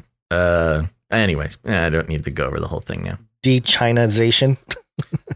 Right. Well, China has been funding U.S. universities through the Confucius Institutes. Right. That's Confucius what it's Institute. called. Yeah, we went through the list last year. Yes. Yeah. So Pay a lot of money to U.S. universities, and turns out, lo and behold, U.S. university professors are getting caught taking money from China when they should not be doing that. Right. So that's why my point being that if an MIT professor was doing this, imagine how many professors and whatnot the rest of the country. Yeah. And then this story, this is part of an ongoing story with Trump pulling back certain companies from China. ArsTechnica.com, U.S. declares Xiaomi, I think that's how you pronounce it, a communist Chinese military company, bans investments. There we go. Pretty big deal. The latest shot in the U.S. government's war on leading Chinese smartphone vendors is directed at Xiaomi, which today... Xiaomi. I'm not Chinese, so I don't know. Which today... Oh, no. I've given myself away. the most Viking of the Chinese. I'm the whitest Chinese man. Which today has landed on the U.S. government's list of communist Chinese military companies via a new executive order. The declaration makes it illegal for U.S. citizens to own stock. Oh my gosh, your Japanese bias is showing. Gons, you can't be Japanese racist. It's Xiaomi. Yeah, that company. So there you go. I mean, it's illegal to own stock. So, people always talk about Bitcoin and how they're going to make it illegal, but way more illegal to own stock of this company than it is to own Bitcoin. It's been all part of the plan, from real estate to investments to big tech. China has very successfully infiltrated America, in many ways, but most successfully through just participating in American capitalism. Yeah. In just a beautiful irony, the Communist Party of China is using American capitalism to legally own the country, basically. Yeah, well, crony capitalism was really the big door that allowed all this stuff to happen. It wasn't necessarily if the U.S., the people in the U.S., Obama, even before then, were a little bit more loyal to the U.S. Constitution. I don't think it would have happened as much, but what do I know? I'm just a podcaster. Yeah. We already talked about this story from the Wall Street Journal, how Marines are preparing for a rising challenge from China's military. Because one of the things is that we've been in a Cold War. We've talked about this, a Cold War with China this whole time, information war. But is there a point at which it's going to get hot? And I certainly hope not. And I really hope it doesn't happen on U.S. soil. Yeah. But and interestingly enough, these Marines are specifically prepare for a rising challenge from China's military with island training.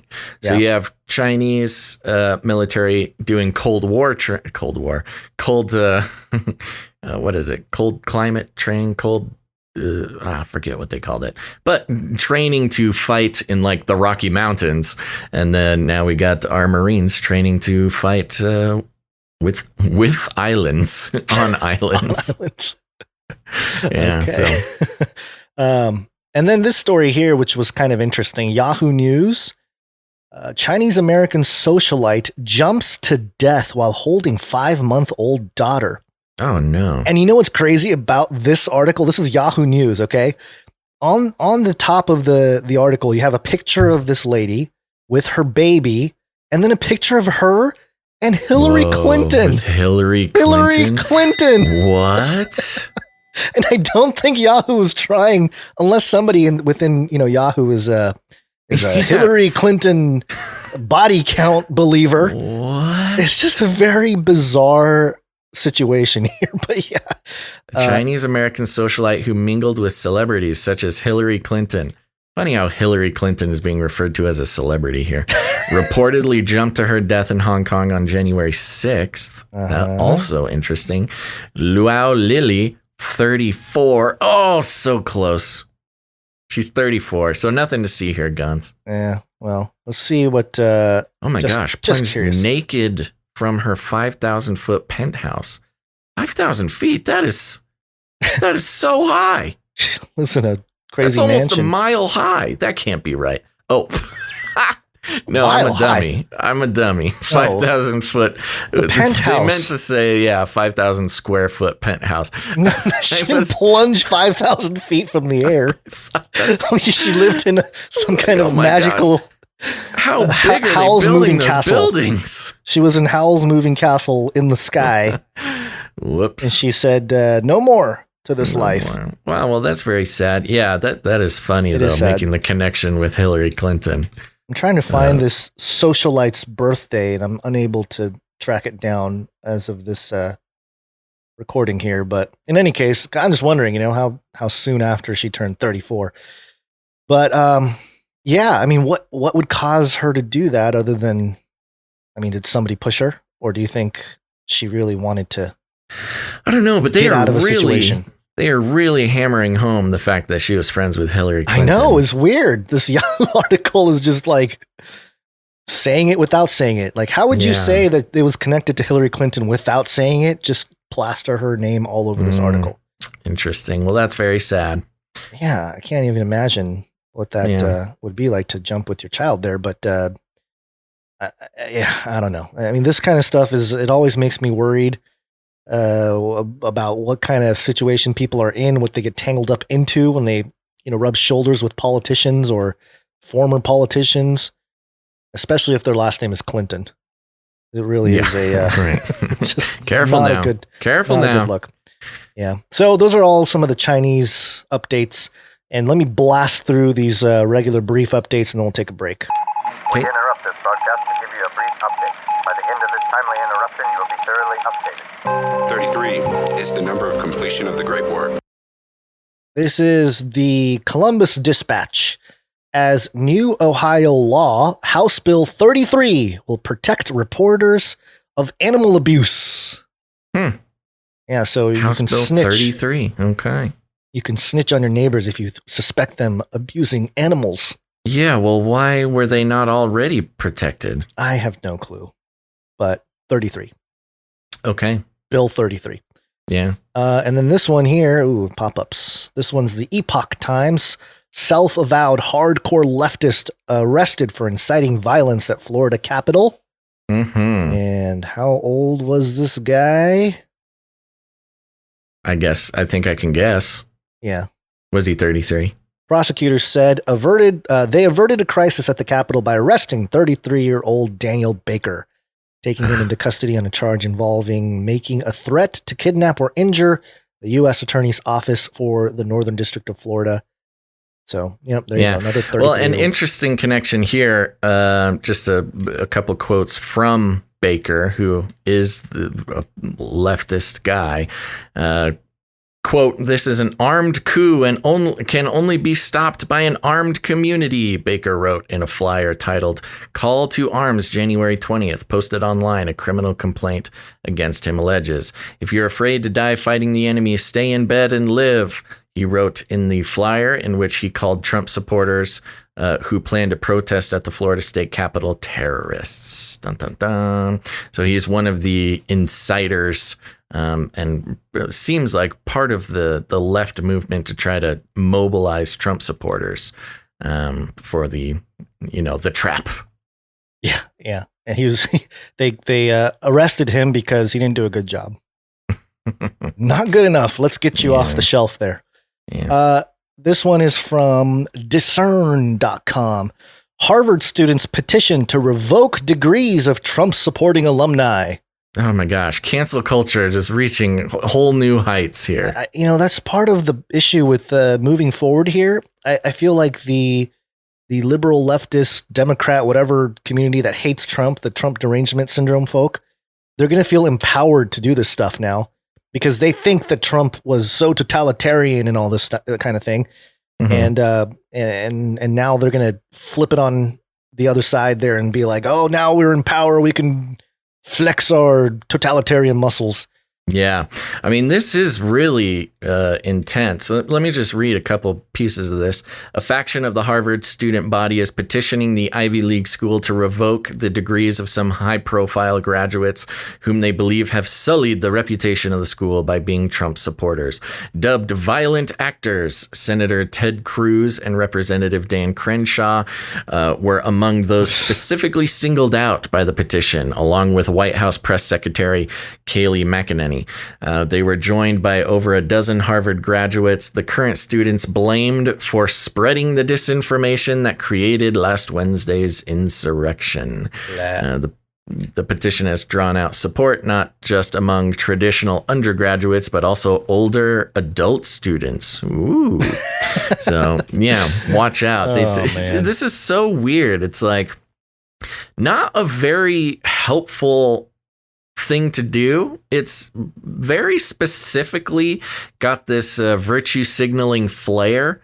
Because, like, what is taking away a Harvard degree going to do from Ted Cruz?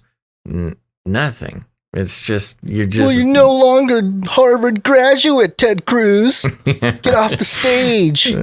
We've time machined your education. I don't know. Yeah. So well, anyway, the craziness of the cancel culture continues. Yeah. Moving on here. APnews.com, banking heir Benjamin de Rothschild dies at 57. Pretty young for a globalist. For Rothschild. For Rothschild. And, a lot of people are pointing out, there's a picture of him on the top of this article, and people were saying, like, whoa, man, was he a vampire? Like, what's his deal? He's got, like, really fair skin. He's got some messed up teeth. Wow. I don't know what's going on.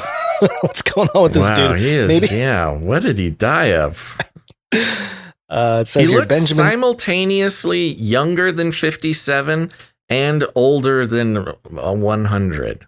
Yeah, he looks like a 570-year-old vampire is what he just couldn't. Yes, he looks great for a vampire. He lost access to the blood, the children's blood. Something. What did he die of? Benjamin de Rothschild, who oversaw the banking empire started by his father in 1953, has died. He was 57.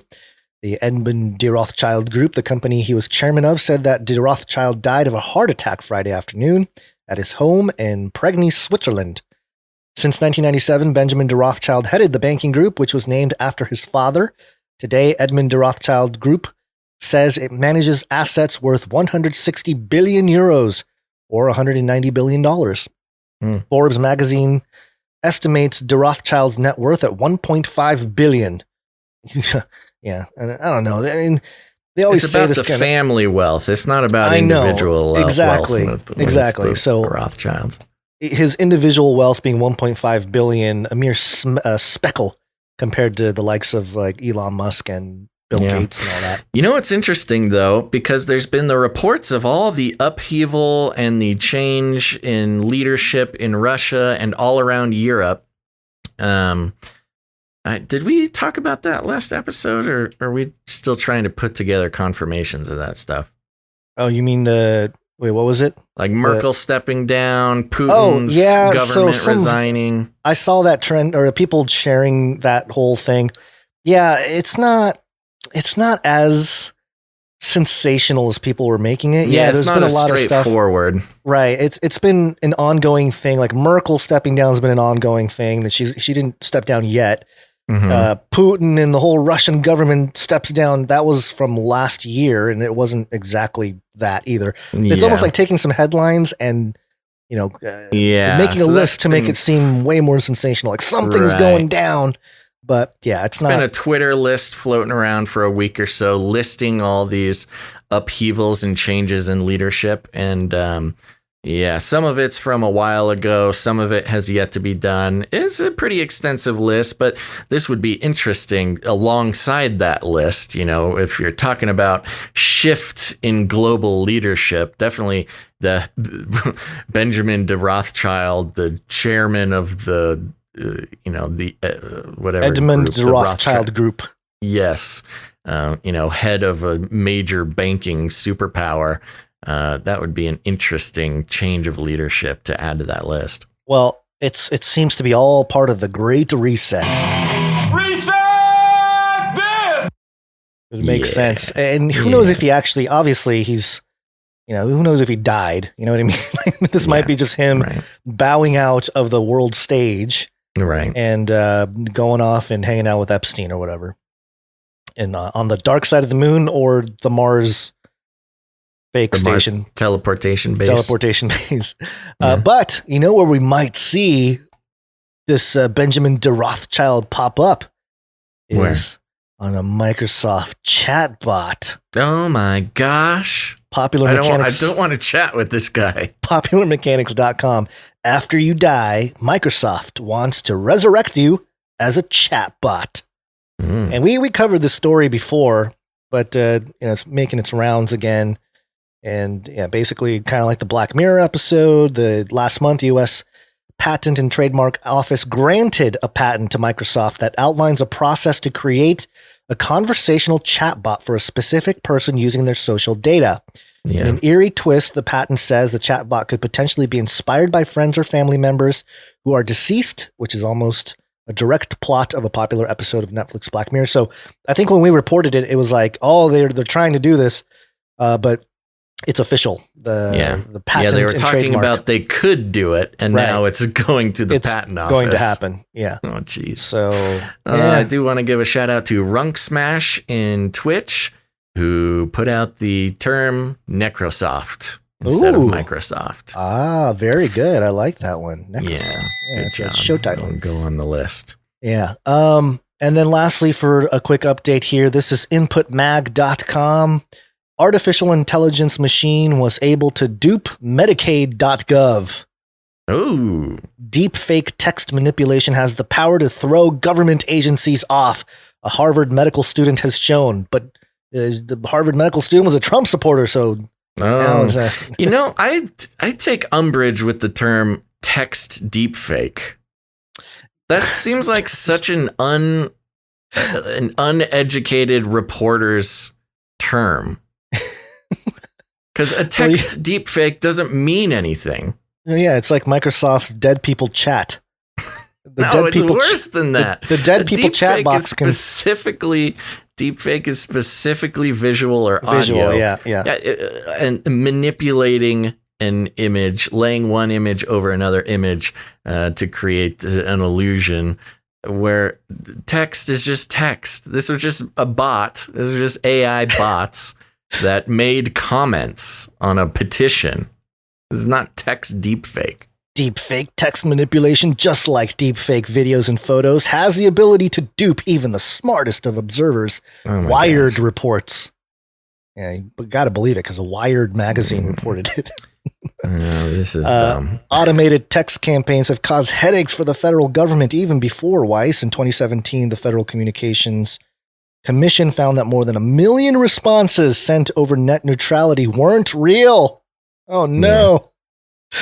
Yeah, I mean, this is an ongoing issue that I think they're just putting a new name on it to make it seem like the threat is worse than it really is. Yeah, it's just bots. They just made Twitter bots leave comments on a petition thing. Yeah. And it's not, this is sensational. I don't care for the reporting style, but it is interesting how it's the big scary thing with this is that, it was unleashed on a government. It wasn't a petition. What was it? Yeah, it was like a public comment period, right?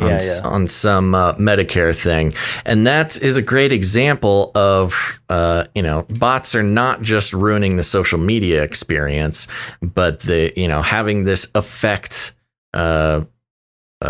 government operations, which arguably all bots have affected government operations. That's one of the big deals. Yeah.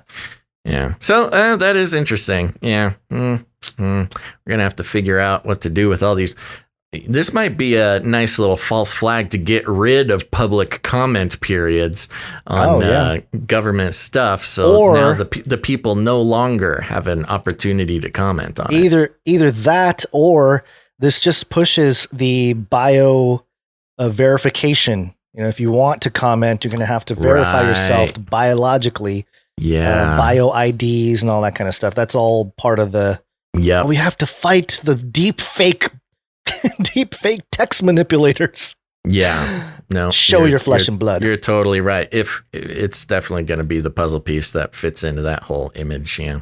Yeah. Do you want to mention the iPet Goat 3 real quick? Just because we mentioned it, we are going to talk about it. There's not much to talk about except for, and this is referring to Incarnate Unlimited mentioned earlier in the show in the Twitch chat. What's up, buddy? Did they make a real iPet Goat 3? And we spent some time going through the alleged iPet Goat 3, and it doesn't off air, right? Yeah.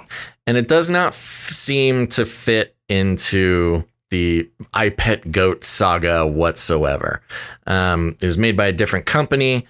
The animation styles are completely different and also much worse in iPet Goat 3. So if it was legit, I would think that they would at least try to make it look better and not worse.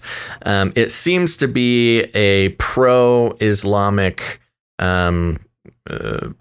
it's not fake iPet Goat 3. It's just not made by the same people and seems to have a different ideology message. Yes, message. It very explicitly shows Jesus as sort of the king of the Illuminati, and then the Islamic savior comes out of Mahdi. Yes, Mahdi comes out of the Middle East to destroy the Jesus Illuminati. Does not fit at all with the other iPet goats. And so I would not include it in any serious investigation of the iPet goat videos. I did like Putin and Trump dancing at the beginning, though. That really got me excited. There was some fun stuff in there. Yeah. Yeah. So, yeah. All right. Let's do a quick break. And then after the break, we have some money stuff, some really important money stuff, because it all ties to the Great Reset. And a couple Waksheen pandemic special updates, and then we'll call it a show. It's a great second half of show. Make sure to stick around for it. It's break time! Come on, take a break. That's right. Take a break, folks. But stick around, because like Gons mentioned, we got some really important stuff after the break. So, first of all, I think we should thank some of our producers. What do you say? Let's do it. Okay, so as we mentioned earlier in the show, mainstream media is starting to wake up to the fact that they can't even keep doing their programming on the original advertising model, which has plagued the world for so long. And we decided long ago that we were not going to take corporate money to support what we do on this show. It goes against anything we could ever possibly want to accomplish. It's a good way for, a lot of people to continue doing their work. But if you're trying to do what we're doing, taking corporate money is completely antithetical to that. And not to mention that advertising is literal mind control. The inventor of advertising called it that in so many words.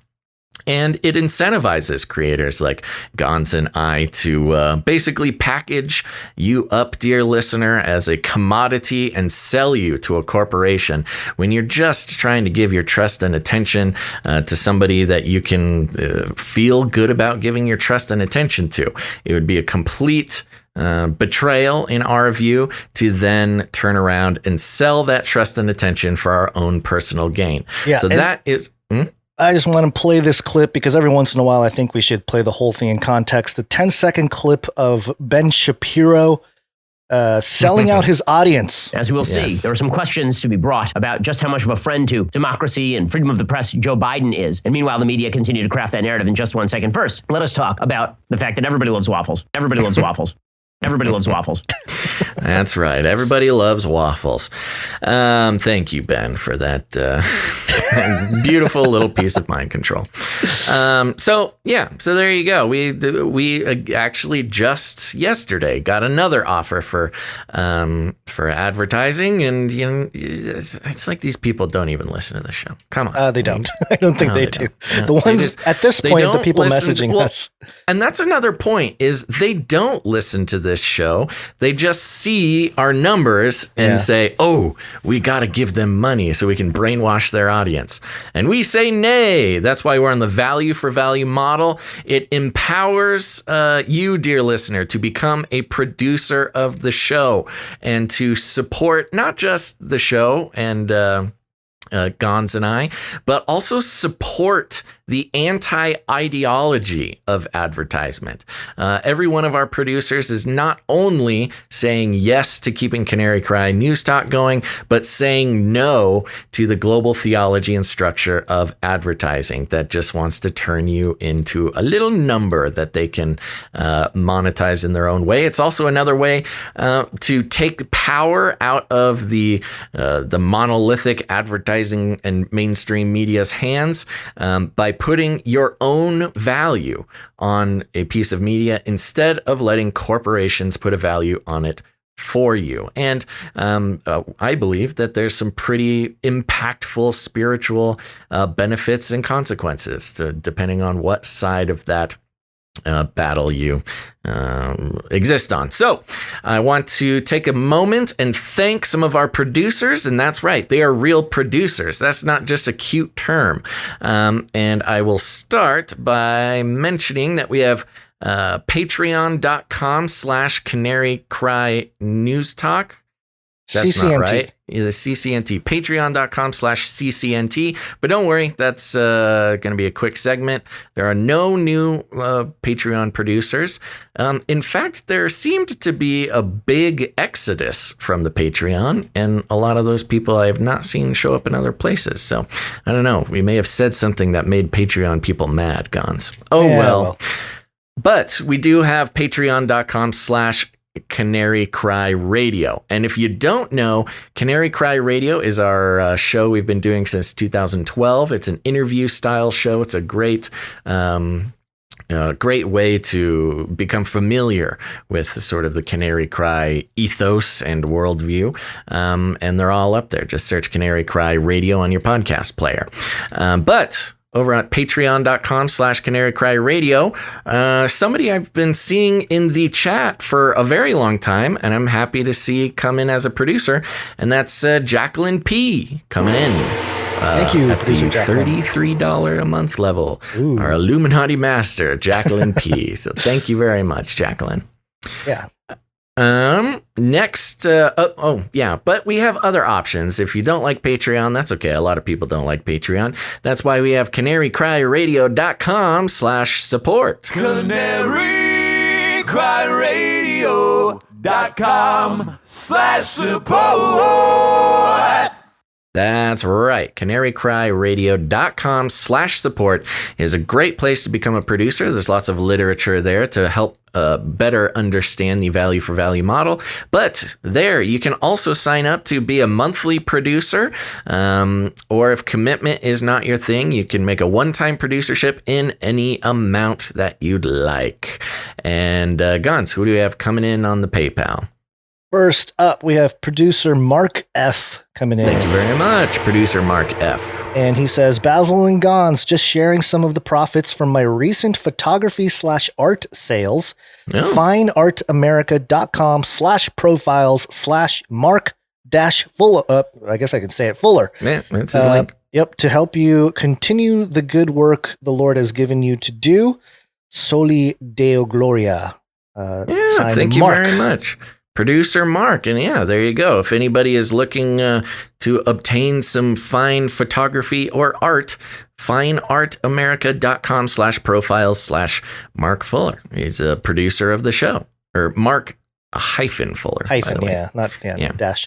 So yeah, thank you, producer Mark. Really appreciate that. It's cool that, this is how technically you can quasi advertise whatever you're doing on the show, or at least get a mention. And producer Mark came in with $33.21. So Illuminati for the year. Yes, Illuminati 21. Yeah.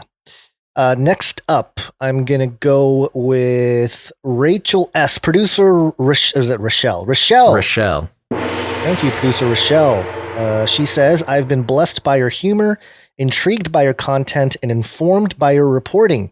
May God bless you and keep you safe, and the canary flying under the radar. Amen. May your existence be hidden from the principalities so you may deliver truth to the remnant. Thank you. Honestly, that's the only thing that explains. Yeah. Yes, it is truly. A lot is that we are sort of have been supernaturally allowed to exist. Yeah. Thank you very much, producer Rochelle. Yes, thank you. Next up, producer Lorelei. Thank you very much, producer Lorelei, coming in with $33. 33. We got a lot of Illuminati handlers. I know. That's great. Next up, producer Denise W. Yes. Thank you very much, producer Denise. And she came in has become a monthly producer. So Thank you very much, Denise W. Thank you, producer Denise W. And for all future contributions, because everybody that's on a monthly subscription, we don't necessarily name every time. So not every month, but we do announce it when you become a new monthly producer. And that is very important. You know, they don't get shout outs every month, but becoming a monthly producer really goes a long way to set down a foundation to make sure we can keep the show going. Yeah. And last but not least, our executive producer for episode 288, Kaihuto, producer Kaihuto. And this is a longer note. Why don't you read the short note? I'll read the email. Okay, so he said, from Kaihuto, I have been listening to you two on and off since 2014. The Lord opened my eyes in 2011. I'll share that story soon, but I wanted to show my support. Yeah. And he's shared the story with us. Yeah, and very generous. Thank you very much, producer Kaihuto, who is our executive producer for episode 288 of Canary Cry News Talk. So thank you very much, and a nice little jump towards working towards that knighthood. Let's see here. This is the email from Kaihuto that says, I'm so grateful for your podcast and the work that both of you do faithfully. Now 3 times a week. Oh my gosh, you're telling me. A small story about me and what led me to you two. One day in 2011, I was binge watching Ancient Aliens on TV, and I prayed to God, Lord, I know you're real, but this program shows compelling evidence about aliens. Aliens. Please open my eyes and reveal your truth to me. Then I saw L.A. Marzulli speak on one of the seasons of Ancient Aliens, I think season 2 or 3. He mentioned Genesis 6 and the Nephilim. It was then that I knew that God had answered my prayer. I went on a quest and found Tom Horn. I learned as much as I could digest from the two of them, and eventually in my research, I stumbled upon the documentary Age of Deceit. You did it again, Gons. Yay. From the Face Like the Sun YouTube channel. That documentary opened my eyes even wider to understand more about things written in the book of Revelation, not Revelations, Gons. Thank you. Appreciate that. I have since watched all 3 Age of Deceit documentaries a few times each. Wow, that's a lot of viewing. That's got to be like at least 20 hours. Somewhere in the midst of all my seeking, I had heard Canary Cry Radio and sought it out. I've been a listener behind the scenes for years, since 2014. Today, I finally made my first contribution to the show. I'm sorry it's past due. I completely support the value for value model you have adopted. Right now, I'm currently working for New York State, doing COVID response, delivering supplies, PPE, gloves, masks, and hand sanitizer, face shields, and gowns, test kits, and now the vaccine. Through New York and New York City. Don't leave it out on purpose. You'll go to prison, apparently. Oh yeah, no, you don't want to commit any crimes. I listen to you two every time you're on Twitch while doing this mission since March 2020. 5 to 7 days. Yeah, okay. Wow. Yeah. So he's there listening to a lot of Canary Cry News Talk and Canary Cry Radio. To echo producer Natalie, you both keep me laughing and in a good place mentally while the world is in chaos and falling apart, especially now. I love what you both bring to the table, the community you have created, the flippy updates exposing the NWO, and the producer-created jingles, art, and music. Wow, he loves it all. Or they, I'm not sure. Yeah, I think it's a he. I think. Keep up the good work. You are lighthearted, entertaining, insightful, and are making a huge difference / impact on opening the eyes of many while sharing the truth through the lens of Bible prophecy in light of current events. We may occupy this earth currently, but we are citizens of heaven, and your show helps keep me in that perspective when fear tries to overwhelm me. Love you guys and the Canarians, Kaihuto. Wow. Thank you very much. Thank you. Executive producer Kaihuto. And that was I just wanted to read that because that was a great story. You know, that's a whole journey of getting in the Canary Cry crew. Yeah, and not something that's, I know a lot of times people feel alone in that journey. Yeah. But that's part of the reason why we wanted to build up this community as well with, you know, canarycry.community and just anybody that's in the chat and everything else, because you're not alone. And we don't have to agree on every little detail, but I think the pursuit is where people get lost or people get misled or people lose faith in whoever or whatever, you know, because they're disconnected and isolated, right? Because it's a crazy, you know, rabbit hole that seems too tight for anybody else to be in there with you, but we're all in it together. Yeah. So thank you so much, producer Kaihuto, executive producer Kaihuto. Yes. Okay, and Gons, I have a couple fun charts to mention for those who might be new. Yes, I like to keep, because our producers, we have so many producers and they all listen to the show, it's only right that we keep the producers aware of our podcast charts. And there was a fun thing that happened recently, which was we had an Asian invasion. Ooh. Yes. So listen up. Finally, my peoples, come on. Yes. Took you long enough. Something interesting is happening in Asia when it comes to Canary Cry News Talk. So I'm going to start. Well, first of all, I want to give a shout out to Canada. We were 74th in news commentary up in Canada. So thank you very much, Canadian listeners. But we were 84th in news commentary in Singapore. All right. Yeah. So top 100. 38th in news commentary in Malaysia. Oh. Yeah. Hey. So, wow, that's top 40 in Malaysia. Nice. So thank you, Malaysian listeners. Then we were 79th in Taiwan, which is pretty impressive. Yeah. Considering the issues that they have with China and China's ability to censor programs like ours. So good job, Taiwan, making it work. And then one that really blew me away, we are number 5 in news commentary in Thailand.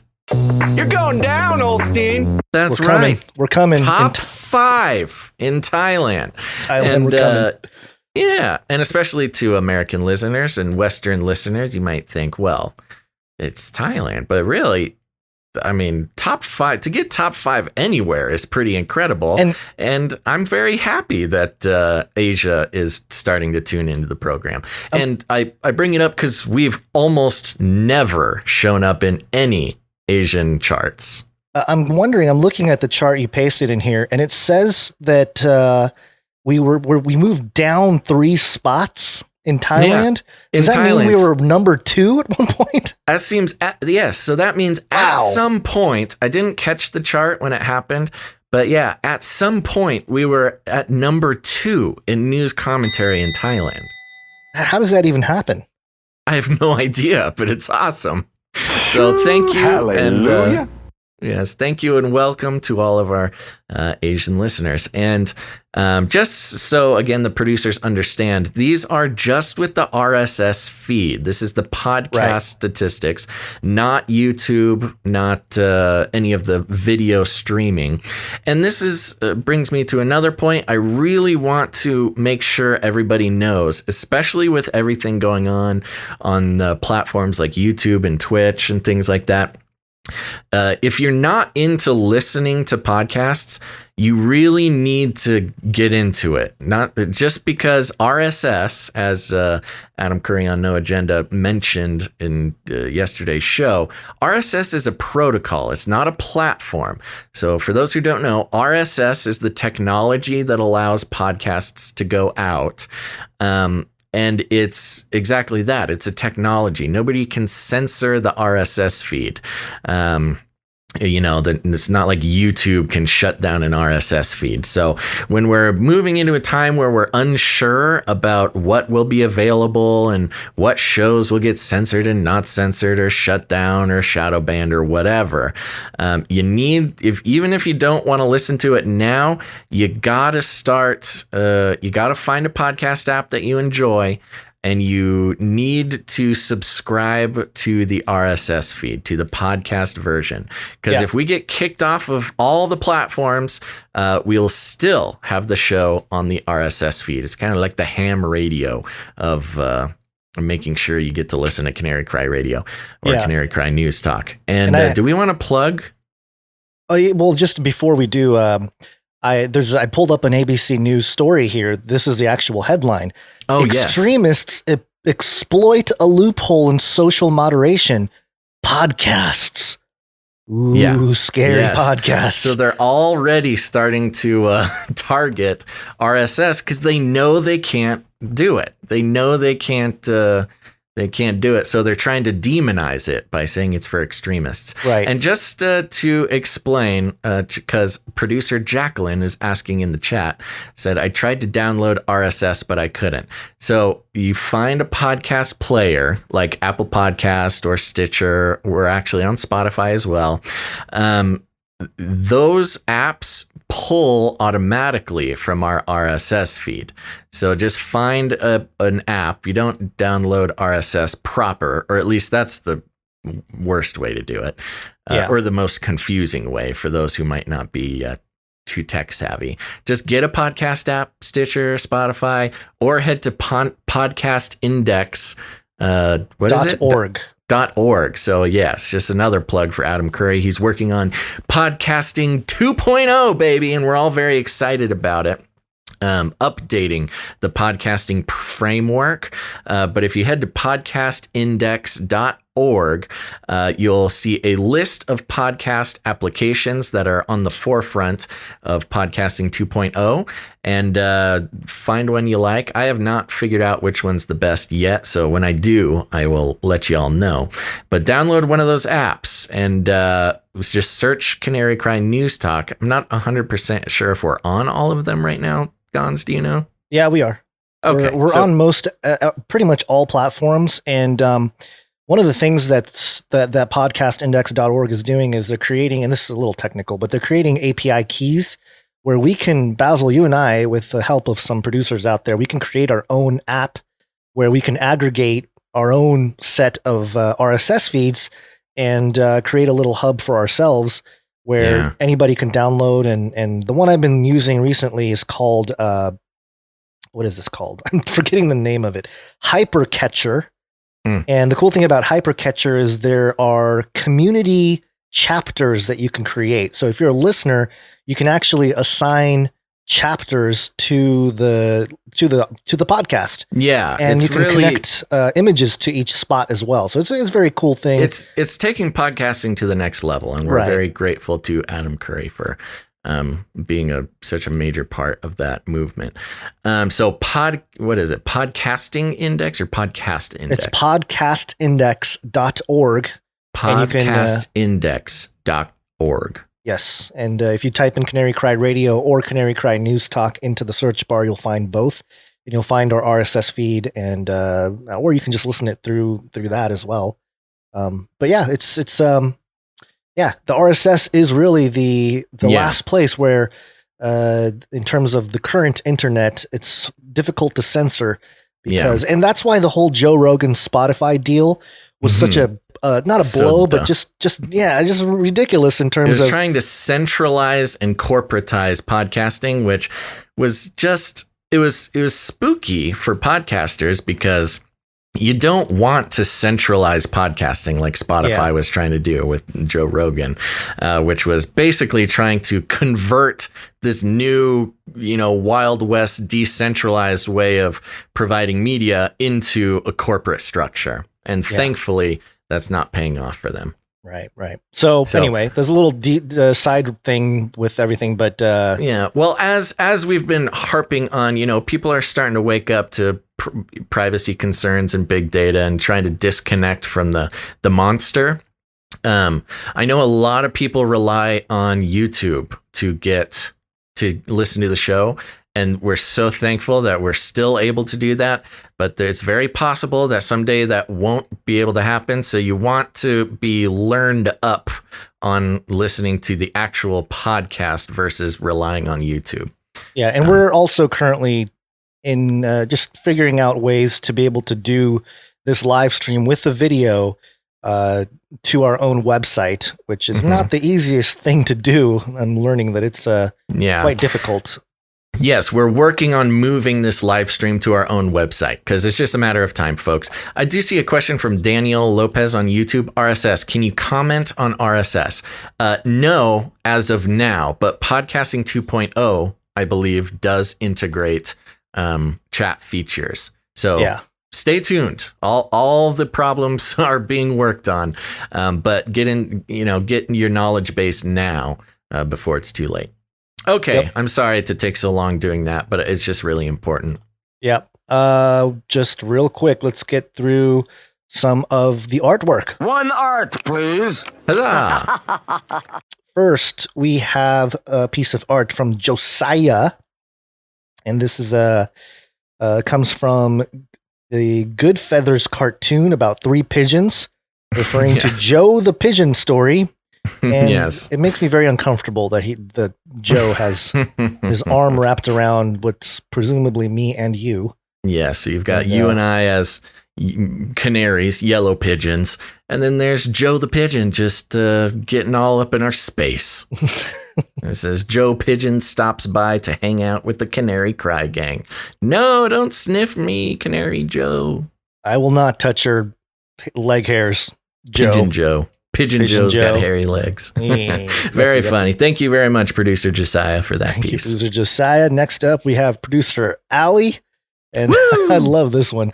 Farmer Mel and Farmer Belinda Gates pause momentarily to reenact the classic American painting American Gothic, then resume their relentless effort to take over the entirety of America's food production capabilities. Yes, so this is great. This is in reference to the story we had last episode about Bill Gates owning the most farmland in the United States, and it's that classic in the world. Yes. Or is it just U.S.? I don't know. I think it's the United States. Okay. I'm sure China, there's a whole different thing.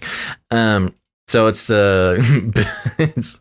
Bill and Melinda Gates reenacting that classic farmer painting, where you have the very solemn looking bald farmer holding the pitchfork and his wife there. But Bill's head is on the wife's body, and Melinda's is on the. It's very funny, clever. Very clever. And as always, Allie, you just keep getting better and better. Thank you very much for your continued artistry on the show.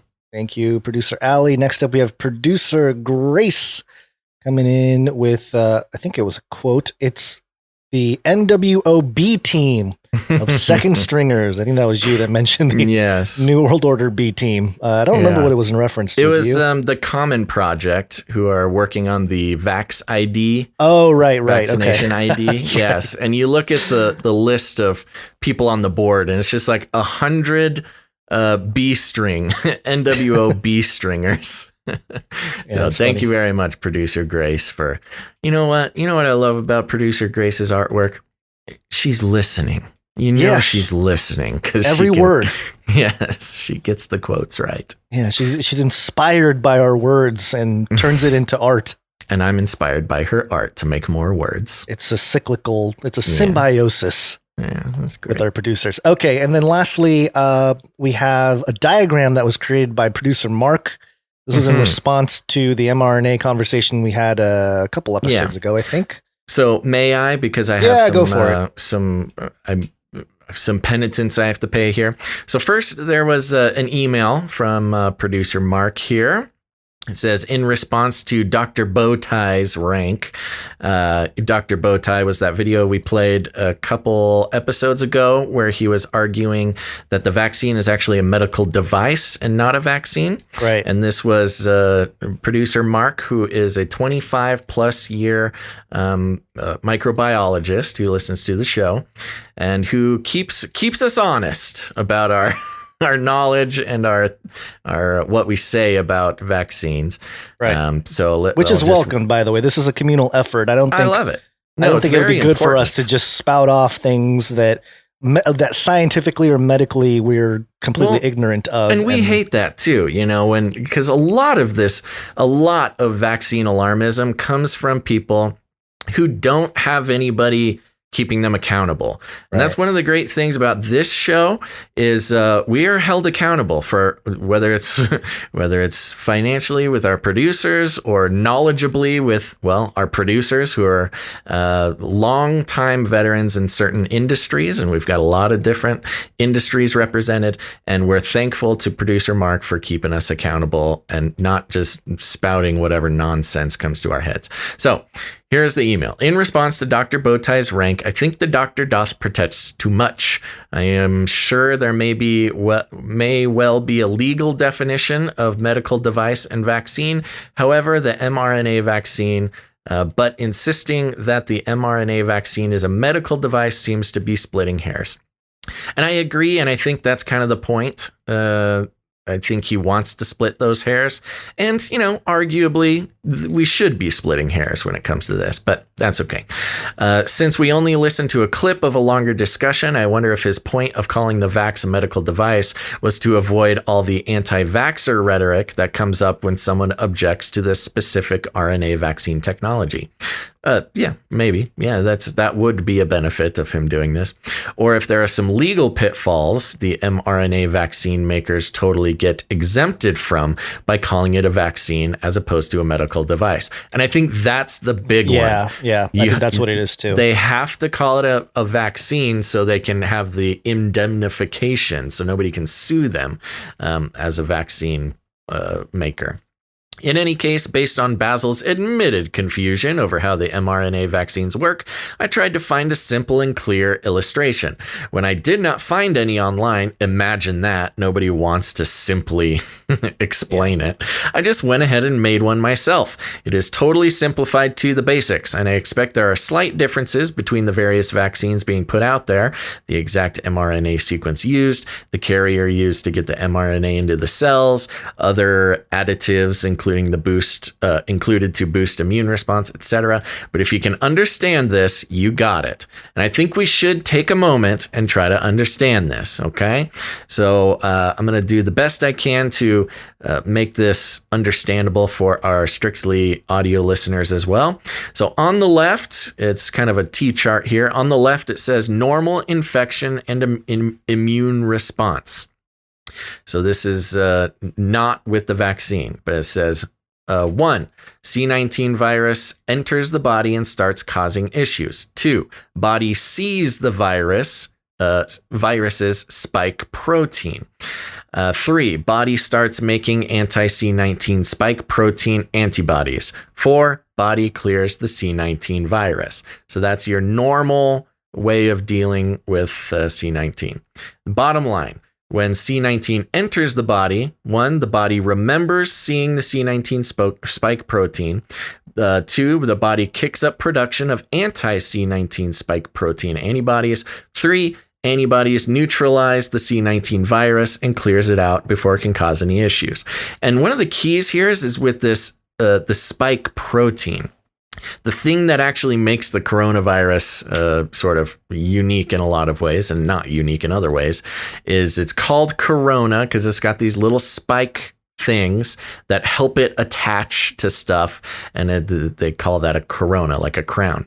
Now, on the right side of the chart here, it says how the mRNA vaccine works. 1, mRNA coding from the protein sequence of part of the C19 spike protein is delivered to your cells via a viral vector or liposome, basically an empty shell containing the mRNA. So the little code that they put together that we broke down a few episodes ago, where we can actually see the code that they're sending. Gets delivered to your cells through this mRNA vaccine. Your cell starts making and excreting the spike protein, which is what I was kind of trying to explain in my failed attempt, meaning this code goes into your cells and your cells actually start making the little spikes themselves. Then 3, body sees the virus spike protein in your cells are making. So your own cells make the spike, and then your body sees those spikes. And then 4, body starts making anti-C19 spike protein antibodies. That's how that's how this is supposed to work.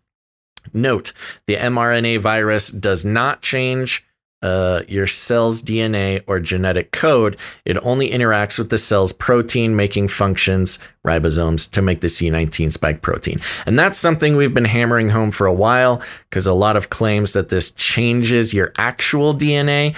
And I know people get mad when we point this out. It doesn't change your DNA. It communicates something else to make your DNA do something. And a way of understanding this for me, and again, producer Mark can correct me if I'm wrong. Your DNA is like a book, right? You got a book of words that are decoded to, make your body do stuff. The mRNA communication is kind of like changing the accent with which you read the book. So, or pronunciation of words. So it's the same words, they just get expressed in a different accent or with a different pronunciation. I was similar to your analogy. What I had read with the mRNA vaccine was that same book analogy, that if your genetic code is a book, that like a hard paper book, what the mRNA does is it provides this temporary page of instructions that comes in, gives the instructions, but then it like fades away, and then I think mine's better. All right, well I'm just relaying things I read. Yeah, the competition of metaphors, right? But either way, it's really hard. Oh, look at that! Gons has it better. Oh, no! Did producer Mark say that? Oh yeah. Oh my gosh, Mark, give me a break, man. Come on. Yes. I gotta send you a check. At least I'm trying here. I still think mine's better. Okay. But thank you very much, producer Mark, for that breakdown. Yes. And yes, we'll continue our mission to avoid the insincere alarmism and try to at least have a correct understanding of how this works. Again, as a disclaimer, neither Mark or us are advocating for people to get a vaccine if that's not what they want to do. That is not at all what we're trying to convince you to go do. Neither us or Mark, we've been very explicit about that. It's just important, if we're going to be having conversations about it, to be correct in the way that we're talking about it, or else it doesn't help. It doesn't help you. It doesn't help anybody. And if we're just going off of wild explanations that have no basis in truth. And I see somebody saying that the vaccine has nanobots in it. No, I think that's incorrect as well. Nanobots. It's not nanobots. There's nanoparticles, but I don't think there are particles. I don't think there are engineered nanobots. No, don't even say that. It's not that you don't think that. There is not nanobots. Okay, yeah. People keep confusing nanobots with nanoparticles. And I get it. Please don't send me any more of the YouTube videos. I've seen the YouTube videos. There's not nanobots. Now, there are nanoparticles, which have been... What was the name of the nanoparticle that was causing the allergic reactions? Oh, I don't have it right in front of me. But yes, there are nanoparticles that have been shown to be dangerous and were they think was the reason for all these crazy... Oh, right. I don't remember the name, but yes.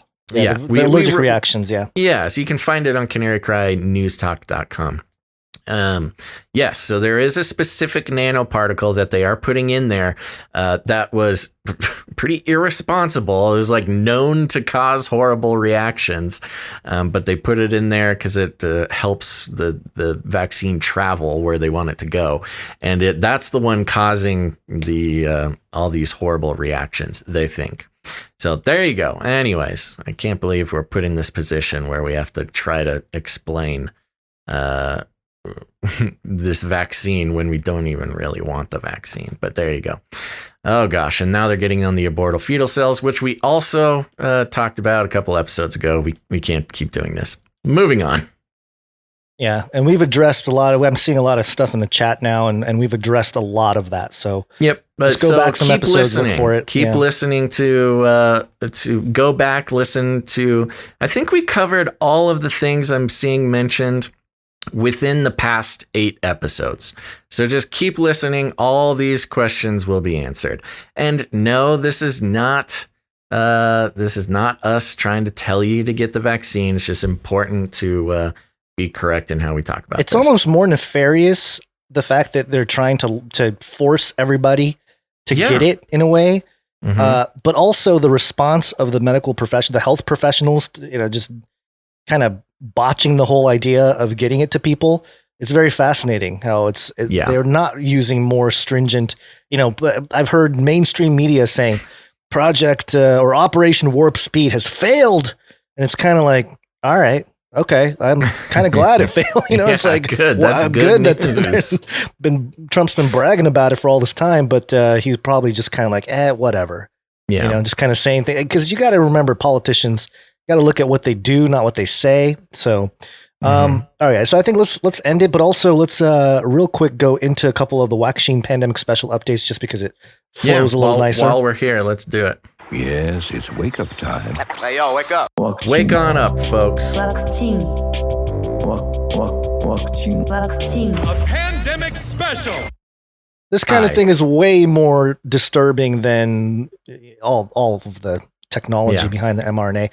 Vox.com still going to the grocery store with new virus variants spreading. It's probably time to stop. Stop eating. Stop feeding your family. Yeah, what? Come on. That's ridiculous. Health experts say you should avoid optional trips whenever you can. You probably need a better mask too. Mm-hmm. Meanwhile, in Wuhan, they're like having raves. Recent developments in the COVID-19 pandemic have exposed a grim reality. If we keep doing what we're doing now to prevent infections, we're screwed. Even more screwed. Says that. Yeah, it actually says it in Vox. Very professional. That's because the virus appears to be getting even better at infecting us.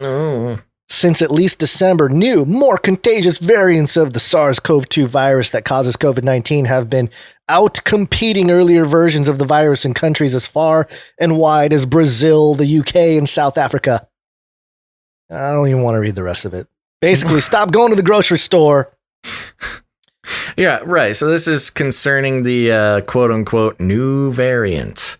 Yeah. Well, I'll read this. This is it's quote, shopping for 5 minutes in the grocery store is a lot better, 6 times better than shopping for 30 minutes, said Tom Frieden, the former director of the Centers for Disease Control and Prevention, which is interesting because I don't think the CDC is actually promoting the idea of lockdowns at all. They're not. At this point. Yeah. Despite what the mainstream wants you to believe, most of the big health oligarchies agencies in the world do not suggest lockdowns and have. While they all will say, maybe wear a mask, they all have varying reports on the effectiveness of masks, as well as, of course, the current asymptomatic studies that have not quite agreed with the earlier politicians trying to keep everybody in their house. And it says, so that's Tom Frieden, a former director of the CDC. Since the odds of becoming infected rise the longer you're exposed. Isn't that true for anything? Like anything at all, anytime you're around? That is how the word exposure works. Quote, picking up groceries at the curbside is even better, and having them delivered is even better still. Oh, wow. If you're able to get groceries delivered or pick up curbside, it will also help reduce the risk for those who can't. In other words, that seems like a little bit of a jump, because they're saying having it delivered is even better. Well, unless your delivery person is asymptomatically spreading. Like, this is kind of a nonsense thing to assume as true. The delivery guys going into the store, picking everything up, and then doing it over and over again with different people. So none of this makes sense. This is all just nonsense. Vox. I'll Vox you something. But I don't even want to read it. It makes me angry. I think this is more of a precursor to some of the food supply stuff that they're trying to, because, Bill Gates has all that farmland. And we got to make sure that we only eat Billy's food. Got to eat the Gates potatoes. Yeah. Yeah. And this other story that goes along with all the things. All the things. The second one, the second Wakchin story here from TaiwanNews.com. Shout out to Taiwan, where we hit number 5 on the podcast charts. Yeah, it works out. Yeah. HWO inspector caught on camera revealing coronavirus manipulation in Wuhan before pandemic. Ooh-wee. Video taken just days before the start of the coronavirus pandemic shows a current World Health Organization inspector discuss the testing of modified coronaviruses on human cells and humanized mice in the Wuhan. Oh, humanized mice. That's a spooky term. Nephilim in the hybrids. Wuhan Institute of Virology, just weeks before the first cases of COVID-19 were announced in the city of Wuhan itself. Oh, don't they know it's a conspiracy theory that it started in Wuhan? In a video that was originally taken on December 9th, 2019, 3 weeks before the Wuhan Municipal Health Commission announced an outbreak of a new form of pneumonia, virologist Vincent Racaniello interviewed British zoologist and president of EcoHealth Alliance, Peter Daszak, about his work at the nonprofit to protect the world from the emergence of new diseases and predict pandemics. Since 2014, Dajak's organization has received millions of dollars of funding from the U.S. National Institute of Health, which it has funneled to the WIV, that's the Wuhan Institute of Virology, to carry out research on bat coronaviruses. Which, by the way, we documented this last summer. It was like June. We talked about the documents that were out there about how the NIH and a Wuhan laboratory were working together on a coronavirus thing there. So, and getting funding, millions of dollars in funding. So, called it. In the first phase of the research, which took place from 2014 to 2019, Daszak coordinated with Xi Zhengli, also known as Batwoman, at the WIV, oh my gosh, on investigating and cataloging bat coronaviruses across China. EcoHealth Alliance received $3.7 million in funding from the NIH for this research, and 10% was channeled to the WIV, reported NPR. The second, more dangerous phase, which started in 2019, involved gain-of-function research. We've gone through all the gain-of-function stuff. So anyways, there you go. Gain of function research on coronaviruses and chimeras in human mice from the lab of Ralph S. Barrick of the University of North Carolina. Humanized mice. Yeah, chimeras. Yikes. Yes. And then it continues on here, and it says in the interview, Daszak states the researchers found that SARS likely originated from bats and then set out to find more SARS-related coronaviruses, eventually finding over 100. He observed that some coronavirus can, quote, get into human cells in the lab, and others cause SARS disease in, quote, humanized mouse models. He ominously warned that such coronaviruses are, quote, untreatable with therapeutic monoclonal antibodies, and you can't vaccinate against them with a vaccine. Mm-hmm. Ironically, he claimed that his team's goal was trying to find the next, quote, spillover event that could cause the next pandemic, where weeks before the COVID-19 were beginning to report in Wuhan. And later he says it is evident that just before the start of the pandemic, the WIV was modifying coronaviruses in a lab. Quote, you can manipulate them in the lab pretty easily. What he then mentioned has become the telltale trait of SARS-CoV-2 and spike protein. Quote, spike protein drives a lot of what happens with the coronavirus zoonotic risk. And then he goes on to say, as he has been suggested by proponents of the SARS-CoV-2 is a chimera made in a lab. He speaks of inserting the spike protein, quote, into a backbone of another virus. And then doing, quote, some work in the lab. Some work. Yeah. Providing evidence of the creation of chimeras for the sake of vaccine. He states, quote, now the logical progression for vaccine is if you're going to develop a vaccine for SARS, people are going to use pandemic SARS, but let's try to insert these other related diseases and get a better vaccine. So, I mean, he's basically admitting that there was some lab work done to intensify some of these, or at least to come up with some of these forms of the SARS-CoV-2. Yeah. And I found this part interesting too. In light of the WHO's trip to Wuhan, a researcher who goes by the pseudonym Billy Bostickson and his colleagues, not a real name, and his colleagues at Drastic, which stands for Decentralized Radical Autonomous Search Team Investigating COVID-19. That's a cool name, Drastic, have created a petition demanding that the international investigation team answer 50 key questions about the outbreak in Wuhan. Among the questions is a request to access to the facility's database and laboratory records, which are supposed to go back 20 years and include a look at its safety procedures, safety audit reports, and safety incident reports. So, yeah, blaming China, but also admitting that there some lab hanky-panky that went on through some of these sponsored laboratories. So, yeah, just kind of. And the interesting thing about it is he's talking about all of this 3 weeks before the virus appeared on the Chinese radar. And, you know, this pairs nicely with Event 201. Oh, yeah. That even goes back even further. So, yeah, we just keep saying it about this thing. And we're not the only ones saying this, but I tried to tell you. Try to tell you, folks.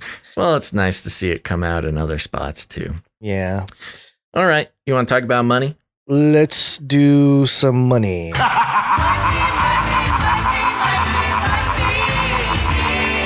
Bitcoin go to moon. And you want to do? What do you think? Yeah, I mean, you can talk about it real quick. I mean, we got to go through these fairly quick. I know. Time limit. We're almost going on 3 hours here. The podcast, oh my gosh, we've tried to go faster. I know. All right, so this is FoxNews.com. Video playing. Quiet video. FoxNews.com. New Jersey gym co-owner says state seized legal defense funds amid battle over COVID fines. Oh my gosh. The co-owner of a South Jersey gym who has butted heads with state officials over his open defiance of coronavirus lockdown orders told Tucker Carlson tonight, Thursday, that the state emptied out every single dollar that we have amid a legal fight over the legitimacy of millions of dollars in related fines. Quote, as of yesterday morning, my partner, Frank Trombetti, and I checked the bank statement and we had no money in our bank account. Attilis Gym co-owner Ian Smith told host Tucker Carlson. Smith tweeted Wednesday that New Jersey Democratic Governor Phil Murphy and his cronies had seized 100% of their legal defense funds, an amount he said totaled $173,000. Smith further argued that the seizure amounts to effectively and intentionally interfering with our right to counsel. That's a good point. If you think that's going to make us stand down, you're delusional, he said. Gyms are allowed to remain open in Jersey, provided they followed COVID-19 protocols. According to Smith, Attilis Gym patrons are not required to wear masks, thus violating the protocols. The Melmar establishment is fined $15,000 every day it remains open, and does not adhere to the protocols. So this is the Jim guy who continues to have a very public defiance of the coronavirus stuff. And this is the state taking all of his legal defense money is a pretty horrific thing to consider that the state has the power to do, which they may or may not actually have the power to do. But as we know, governors during all this suddenly think that they are the emperors of their little domains. And Gons sounds like, can the state take your Bitcoin? Not if you have it stored correctly. Not if you have it on your own set of private keys. In your own wallets, yeah. Your own wallet. So this is something that I was mentioning last year on June 10th of 2020. And I said basically there were some people in China that were having their bank accounts frozen. Yeah. And freezing bank accounts of crypto traders. This is likely coming to America. And I'm hoping I'm wrong, but truly think it's possible. Mandatory vaccines will be a thing if you want to access your bank accounts too. So right. This idea that, people always complain about cryptos like, oh, it's not even real, it's digital. Well, what do you think our money is now that you have in your bank account? And because it's centralized and owned by governments, basically, and institutions, they can pretty much seize all your funds where you log in and all your money is gone. Your numbers on the screen are gone. Yeah. And I think this type of thing is way closer. If we're talking about a mark of the beast, you can't buy or sell without the mark. This type of activity is way more alarming than what the technology of the mRNA vaccine is at the moment, because this is legit. This guy can't buy or sell, or at least use his money for the way he wants to. He's lost his freedom to do whatever he wants or needs to do with his money. And that's really problematic. And the thing with Bitcoin is if you have your own wallet, your own private keys, and you have it stored and safe, then as of now, until, I don't know, maybe quantum computers really goes online at a large scale or whatever, governments can't seize it. They can't take it from you. And you can access your digital money however way you want and spend it however way you want. And that's kind of the big revolution, or not the revolution per se, but the big breakthrough about Bitcoin, the computer science breakthrough of Bitcoin, which is that you become your own bank. I know it's a crazy concept. I know. But you become your own bank. You don't rely on some other bank. You become your own bank, which is a lot more anarchy type, or anarchistic or libertarian in principle than it is New World Order Mark of the Beast. Right. It's going against that entire system. So if this guy had kept his money in Bitcoin and did it the right way, then he wouldn't have woken up with all his money missing. I mean, of course, there's always a chance for any of that to happen, but I see a lot of people trying to say you can't take gold either. And yeah, that's fine. We totally support gold as well. Yeah. The thing with gold, gold isn't bad. No, we're not saying gold is bad. It is a little bit more cumbersome. It's harder to verify gold. If someone hands you a gold coin and says, hey, I got this gold coin, give me my food or whatever. And you can't break a gold coin down to 1/10,000th of a gold coin. 100,000th.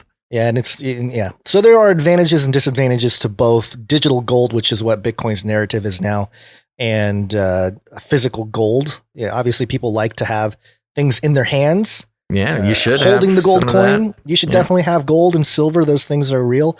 But you know what the other thing is that is really what the wealthy and the elite are taking over, that is of value in this world besides just gold, and because Bitcoin is it's kind of like it's currency and store of value type thing, one that's growing. But that thing is land, real estate. And that's why we see people like Bill Gates taking over everything. But speaking of gold, this is Bloomberg.com. Russia, for first time, I like how it's written kind of Russian too. Russia, for first time, holds more gold than US dollars in $583 billion reserves. So again, the dollar is losing its purchasing power, its value really quickly. And a lot of countries are trying to get rid of their dollars.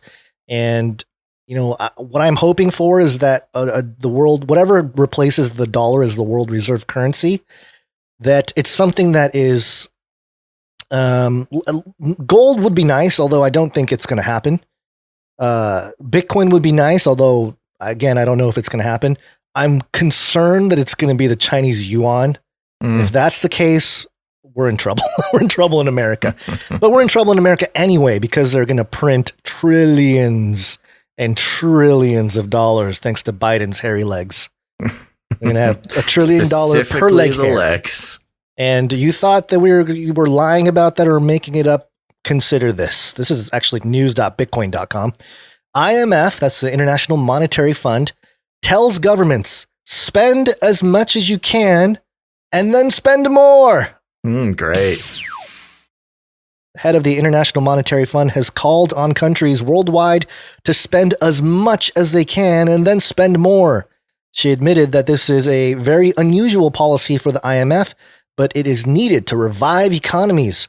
Many people are interpreting her statement as very bullish for Bitcoin, which, sure, I think assets like gold, silver, Bitcoin, real estate, it's the thing is, I think I mentioned this before, but the dollar hyperinflating, and not seeing necessarily the price of milk or, some of these basic things go up. Mm-hmm. But that's because the hyperinflation is being hidden in things like real estate and in tangible assets like gold, silver, Bitcoin. That stuff's going to go way up in value, and the rest of it's going to remain quote unquote steady. But tied to this is the news that came out how Biden wants to raise the minimum wage to $15. That's going to destroy a whole bunch of businesses who are unable to. I mean, if they do accommodate that, then it's really setting up everybody for the hyperinflation, because now if the minimum wage is $15, then you got to pay the people that are currently making $15 $30 to make them feel, you know what I mean? It's just a big push everything up, make everything more expensive, spend more of that money. And this is in line with that. And yeah. So, well, I saw somebody did a tweet I saw floating around. Somebody did a tweet where they're breaking down the math of a $15 an hour minimum wage. And the complaint was, $15 an hour at 40 hours a week gives you somewhere around $33,000 a year. Oh, 33,000. Yeah. But they were complaining, or I think it's 30 or something.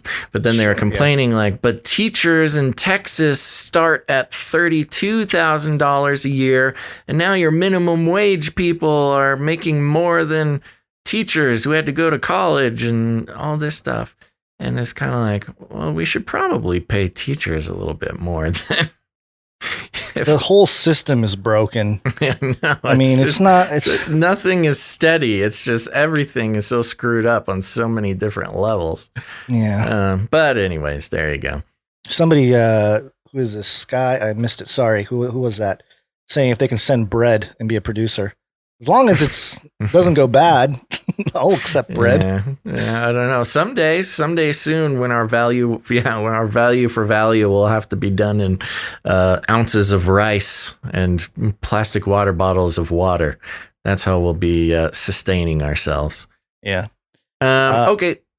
Ready for last the story here. Last story here. This is over at lifesitenews.com. And it says software error blamed for huge discrepancy in Vatican money transfers to Australia. You gotta love blaming it on the software error.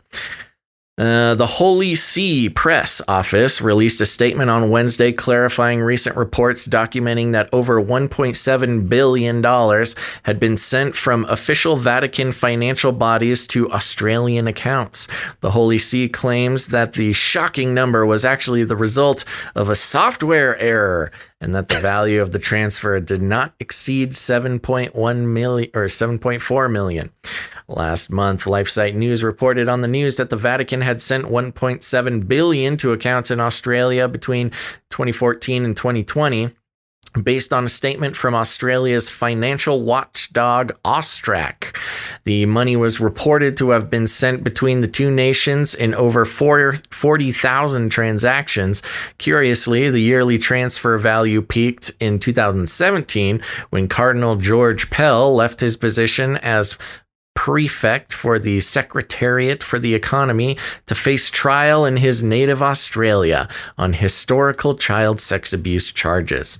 However, after a number of weeks in collaboration with the Holy See's Financial Information and Supervisory Authority, Austrac has rescinded its previous allegation of such a high value in transfers. The Holy See press office, acknowledging the enormous discrepancy, announced that the reduced figure of around 7.4 million, quote, is attributable, among other things, to a number of contractual obligations and the ordinary management of resources. It added that the Holy See, quote, takes this opportunity to reaffirm its respect for the country's institutions and expresses its satisfaction for the collaboration between the entities involved. The peak in the revised transfer figures was also in 2017. So there you go. Don't worry. Nothing to see here. Don't question the Vatican finances. It's all software glitch. Which is another reason why something like Bitcoin is valuable in this regard. I know I don't mean to shill Bitcoin in that way too much, but it does have a pseudonymous quality to it, which means all the transactions from wallet to wallet, every single one is public. Mm-hmm. So in a situation like this, if the Vatican wanted to send money to Australia and they did it with Bitcoin and they've said, hey, we sent this much Bitcoin from this wallet, whatever, the public can be like, oh, yes, that is true. Right. When's the last time the public is able to audit any financial things of world institutions? You can't. Yeah. You know, it's all behind a wall, a digital fortress. But with Bitcoin, you can. And so that's why some people love Bitcoin and other people hate it, because it destroys the need at all for banks whatsoever. Right. And again, there's a positive and a negative side to that. You know, there's that story about how some guy, I don't remember who he was, but he lost his password to his wallet from like 5 or 6 years ago. And he has like multiple millions, it might have been billions dollars worth of Bitcoin in his little wallet that he's only got 2 password attempts left or something. There's another guy in London who accidentally threw away a hard drive with a bunch of Bitcoin on it. And he's petitioning the city to be allowed to go dig around in the landfill. Isn't that an old story though? That's like, I don't know. I saw it at least resurfaced recently, but okay.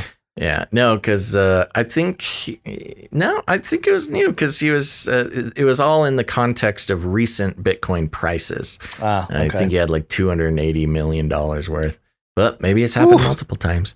280 million on a computer hard drive in a landfill. You know, it's funny. There's been those stories over the years of some guy who early on in Bitcoin you can mine it from a laptop. Now you can't. Now you need a lot more energy to do it. Yeah, but there's that story of a guy who was mining Bitcoin on his laptop, and his girlfriend was like, God, can you stop doing that? It's really loud and obnoxious.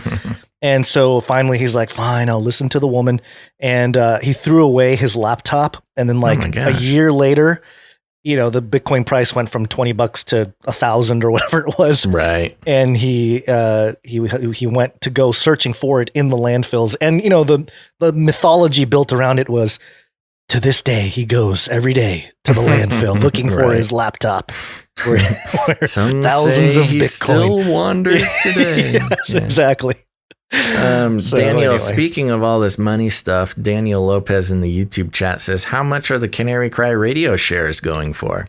Oh, yeah, we don't have shares. Have we gone public yet? Are we listed on the NASDAQ? Yeah, I don't think that's ever going to happen. No, it's not going to happen. Yeah, okay. We are not beholden to shareholders. And even if we did something like that, we would use the... It would be in some sort of crypto thing, probably. It would be crypto, and we would use tokenized.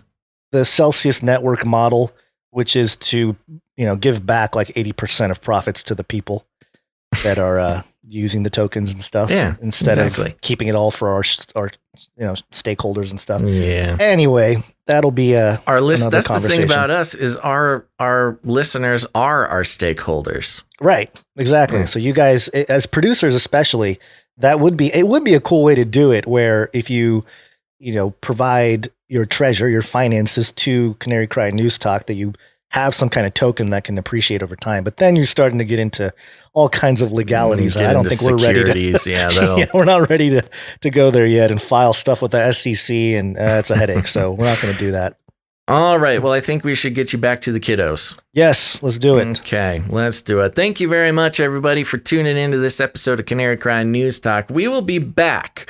When will we be back? Oh my Wednesday, gosh. On Inauguration Day.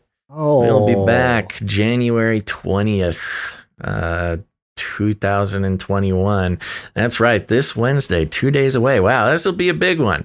Okay, so I'm looking at the... Hold on. We got to schedule this correctly. Well, I'm looking at the schedule now. Yeah. And Doesn't it happen in the morning? I think so. It happened in the morning last time. Official inauguration, 9:30. What? Oh, hold on. This is wait a minute. I'm seeing a lot of PM here. Pre-inauguration center. Okay, that's the night before. The 20th, 11:30 a.m. Eastern time, which would be for us. That'd be 8:30. 8:30. Oh my gosh. Early. You ready to get up early and live stream? I don't know if we can get on it. Oh my gosh, my cat's in here. Can you hear that? Yes, I can hear it. Okay, well, we got to end the show. Yeah, I don't know. What do we get? Are we going to try to do it early? I mean, whatever is going to happen that's exciting should be happening by about noon. Yeah. By the time we get on air, things will either the country will have been taken over by the Chinese communists, or Biden assassination attempt would have occurred, or nothing.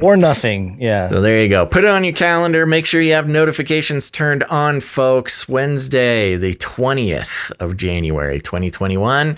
We'll be probably shooting for around noon Pacific Standard Time.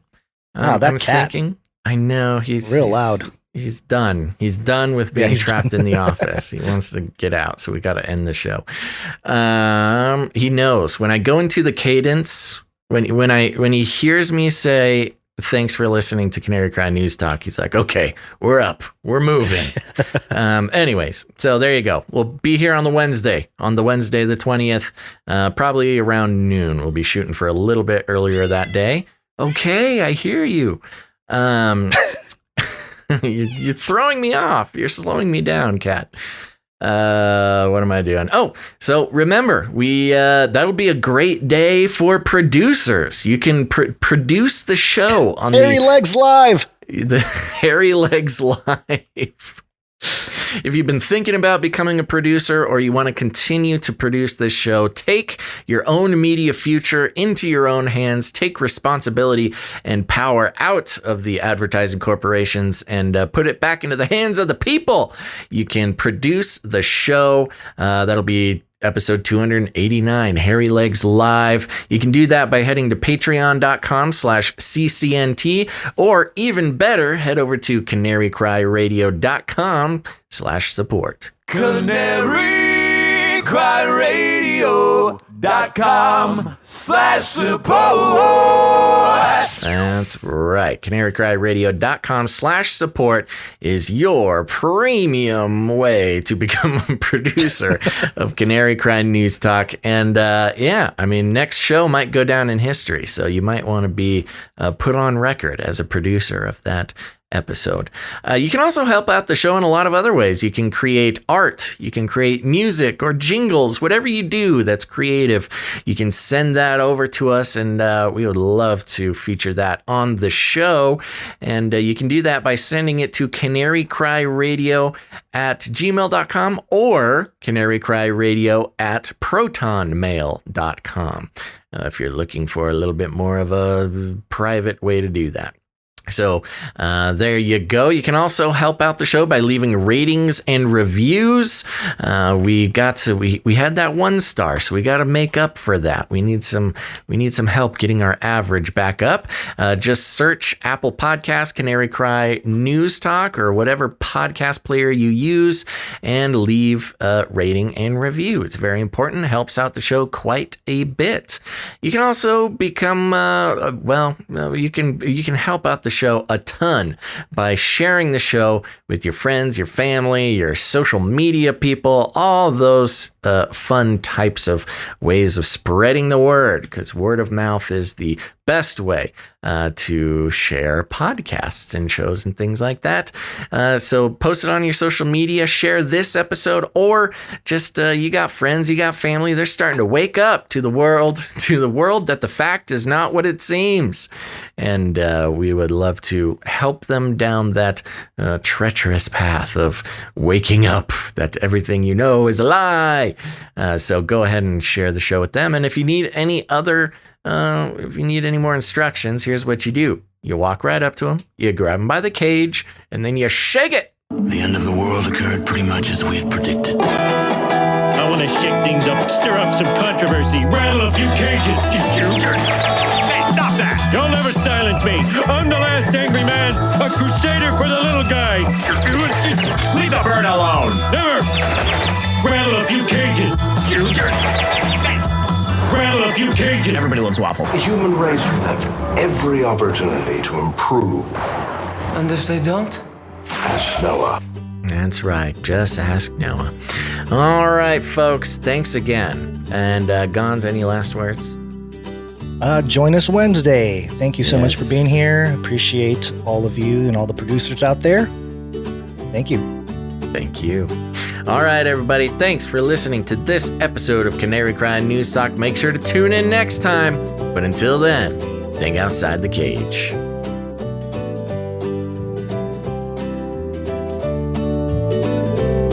It will kill. Everybody loves waffles. We will launch a new age. Look it up.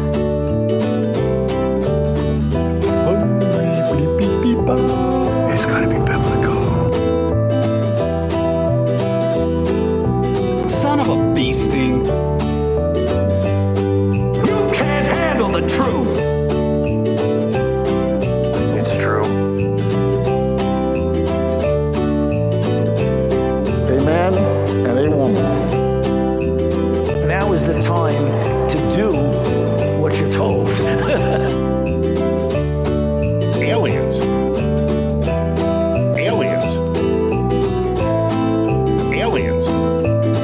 He's a Satanist. They are scum. Remember, reality is an illusion. The universe is a hologram. Buy gold. Buy! I want to shake things up, shake things up. I want to shake things up, shake things up. Leave the bird alone. I want to stir up some controversy. I want to rattle a few cages.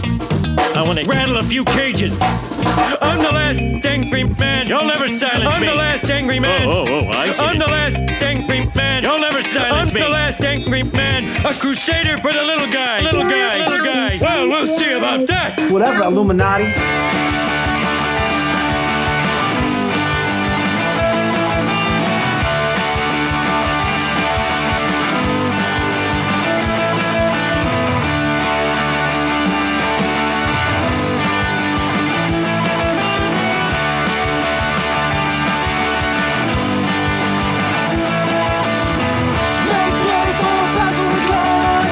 As they expose Babylon, there's a line drawn in the sand.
Light up a huge blunt.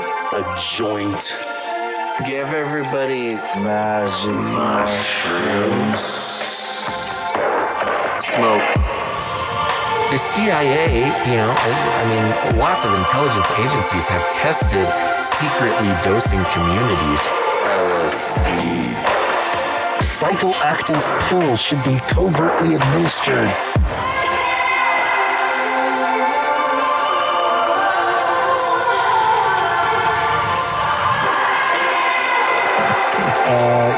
Just put me on some, I don't know. Give you a shot in the butt. Fluoride. Oxytocin. Get a chemical hug. I did dabble, some of that robot crack. I know what it's like. It's a lethal recipe for disaster. You need help. If you're a pharmacist, you need to repent. All right, weird. Poly. It's Latin for many. Tick.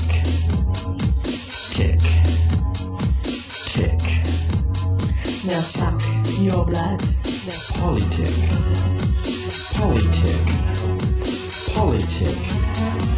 Many bloodsuckers.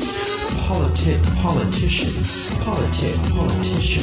Politicians for politics. Don't let them drain you all away.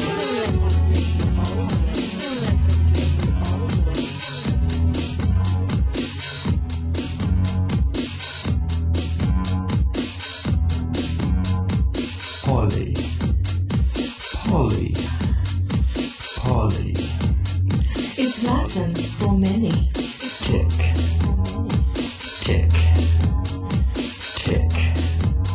Now suck your blood. Politic.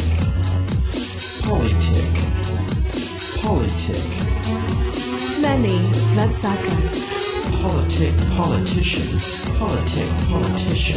Politicians for politics. Don't let them drain you all away.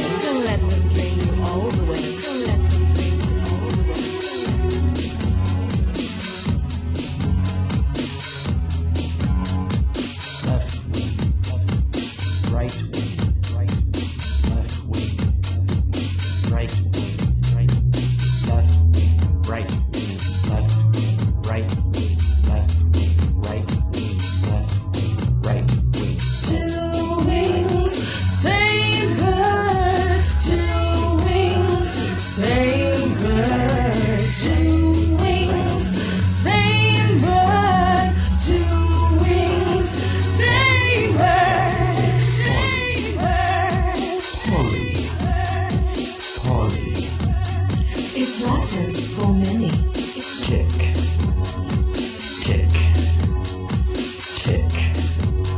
Now suck your blood. Politic.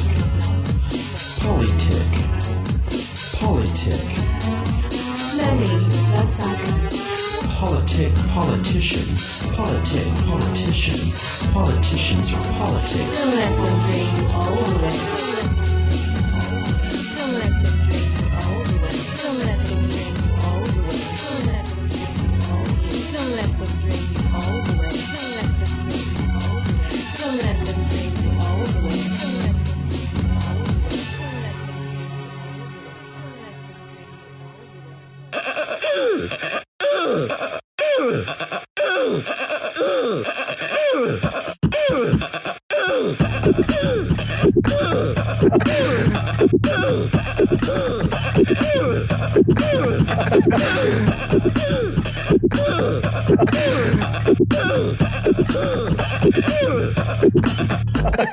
Fun fact, I believe it was another fun fact.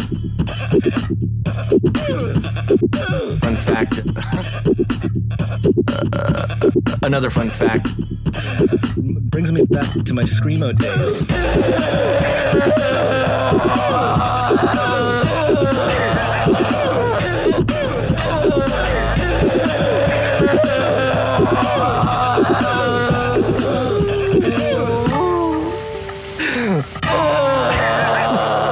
up.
Don't even get me started on bidets, man. Bidets, man. Bidets, man. I'm telling you, you were living the life, man. Bidets, man. It's a bidet. Don't get me started.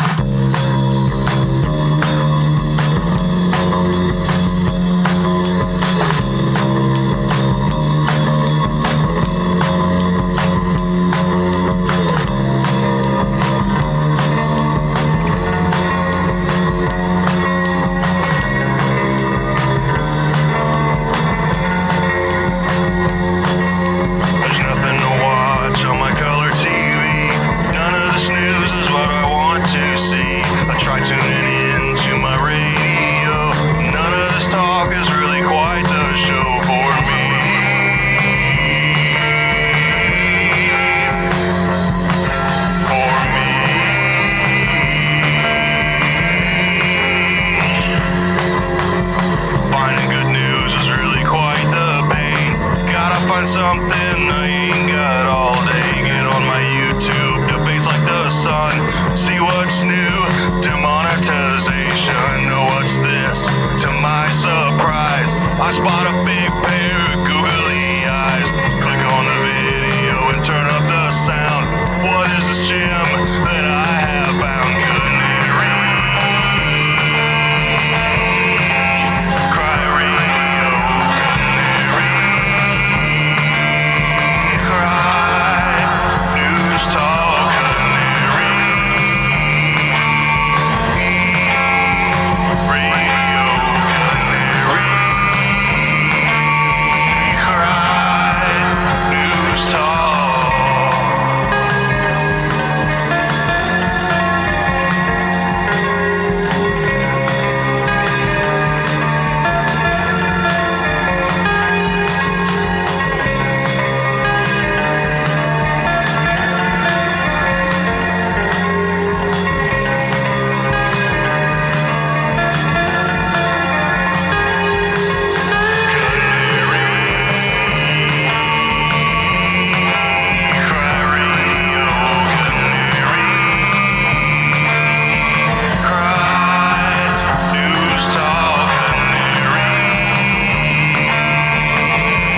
In the future, humans will be confined in a people's zoo. People, I'll keep you safe and warm. In my people's zoo. I'll keep you safe and warm now. In my people's zoo. You, yeah, you. In my people's zoo. I'll keep the cameras on.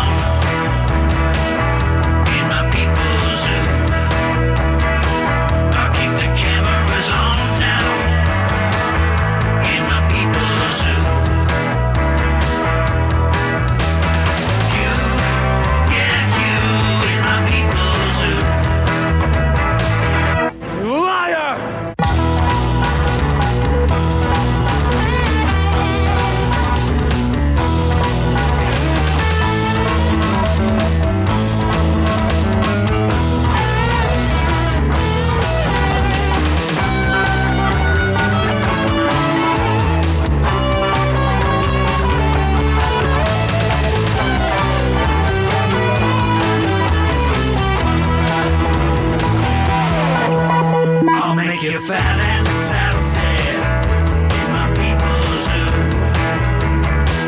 I'll make you fat and sassy in my people's zoo. You, yeah, you. You, yeah, you.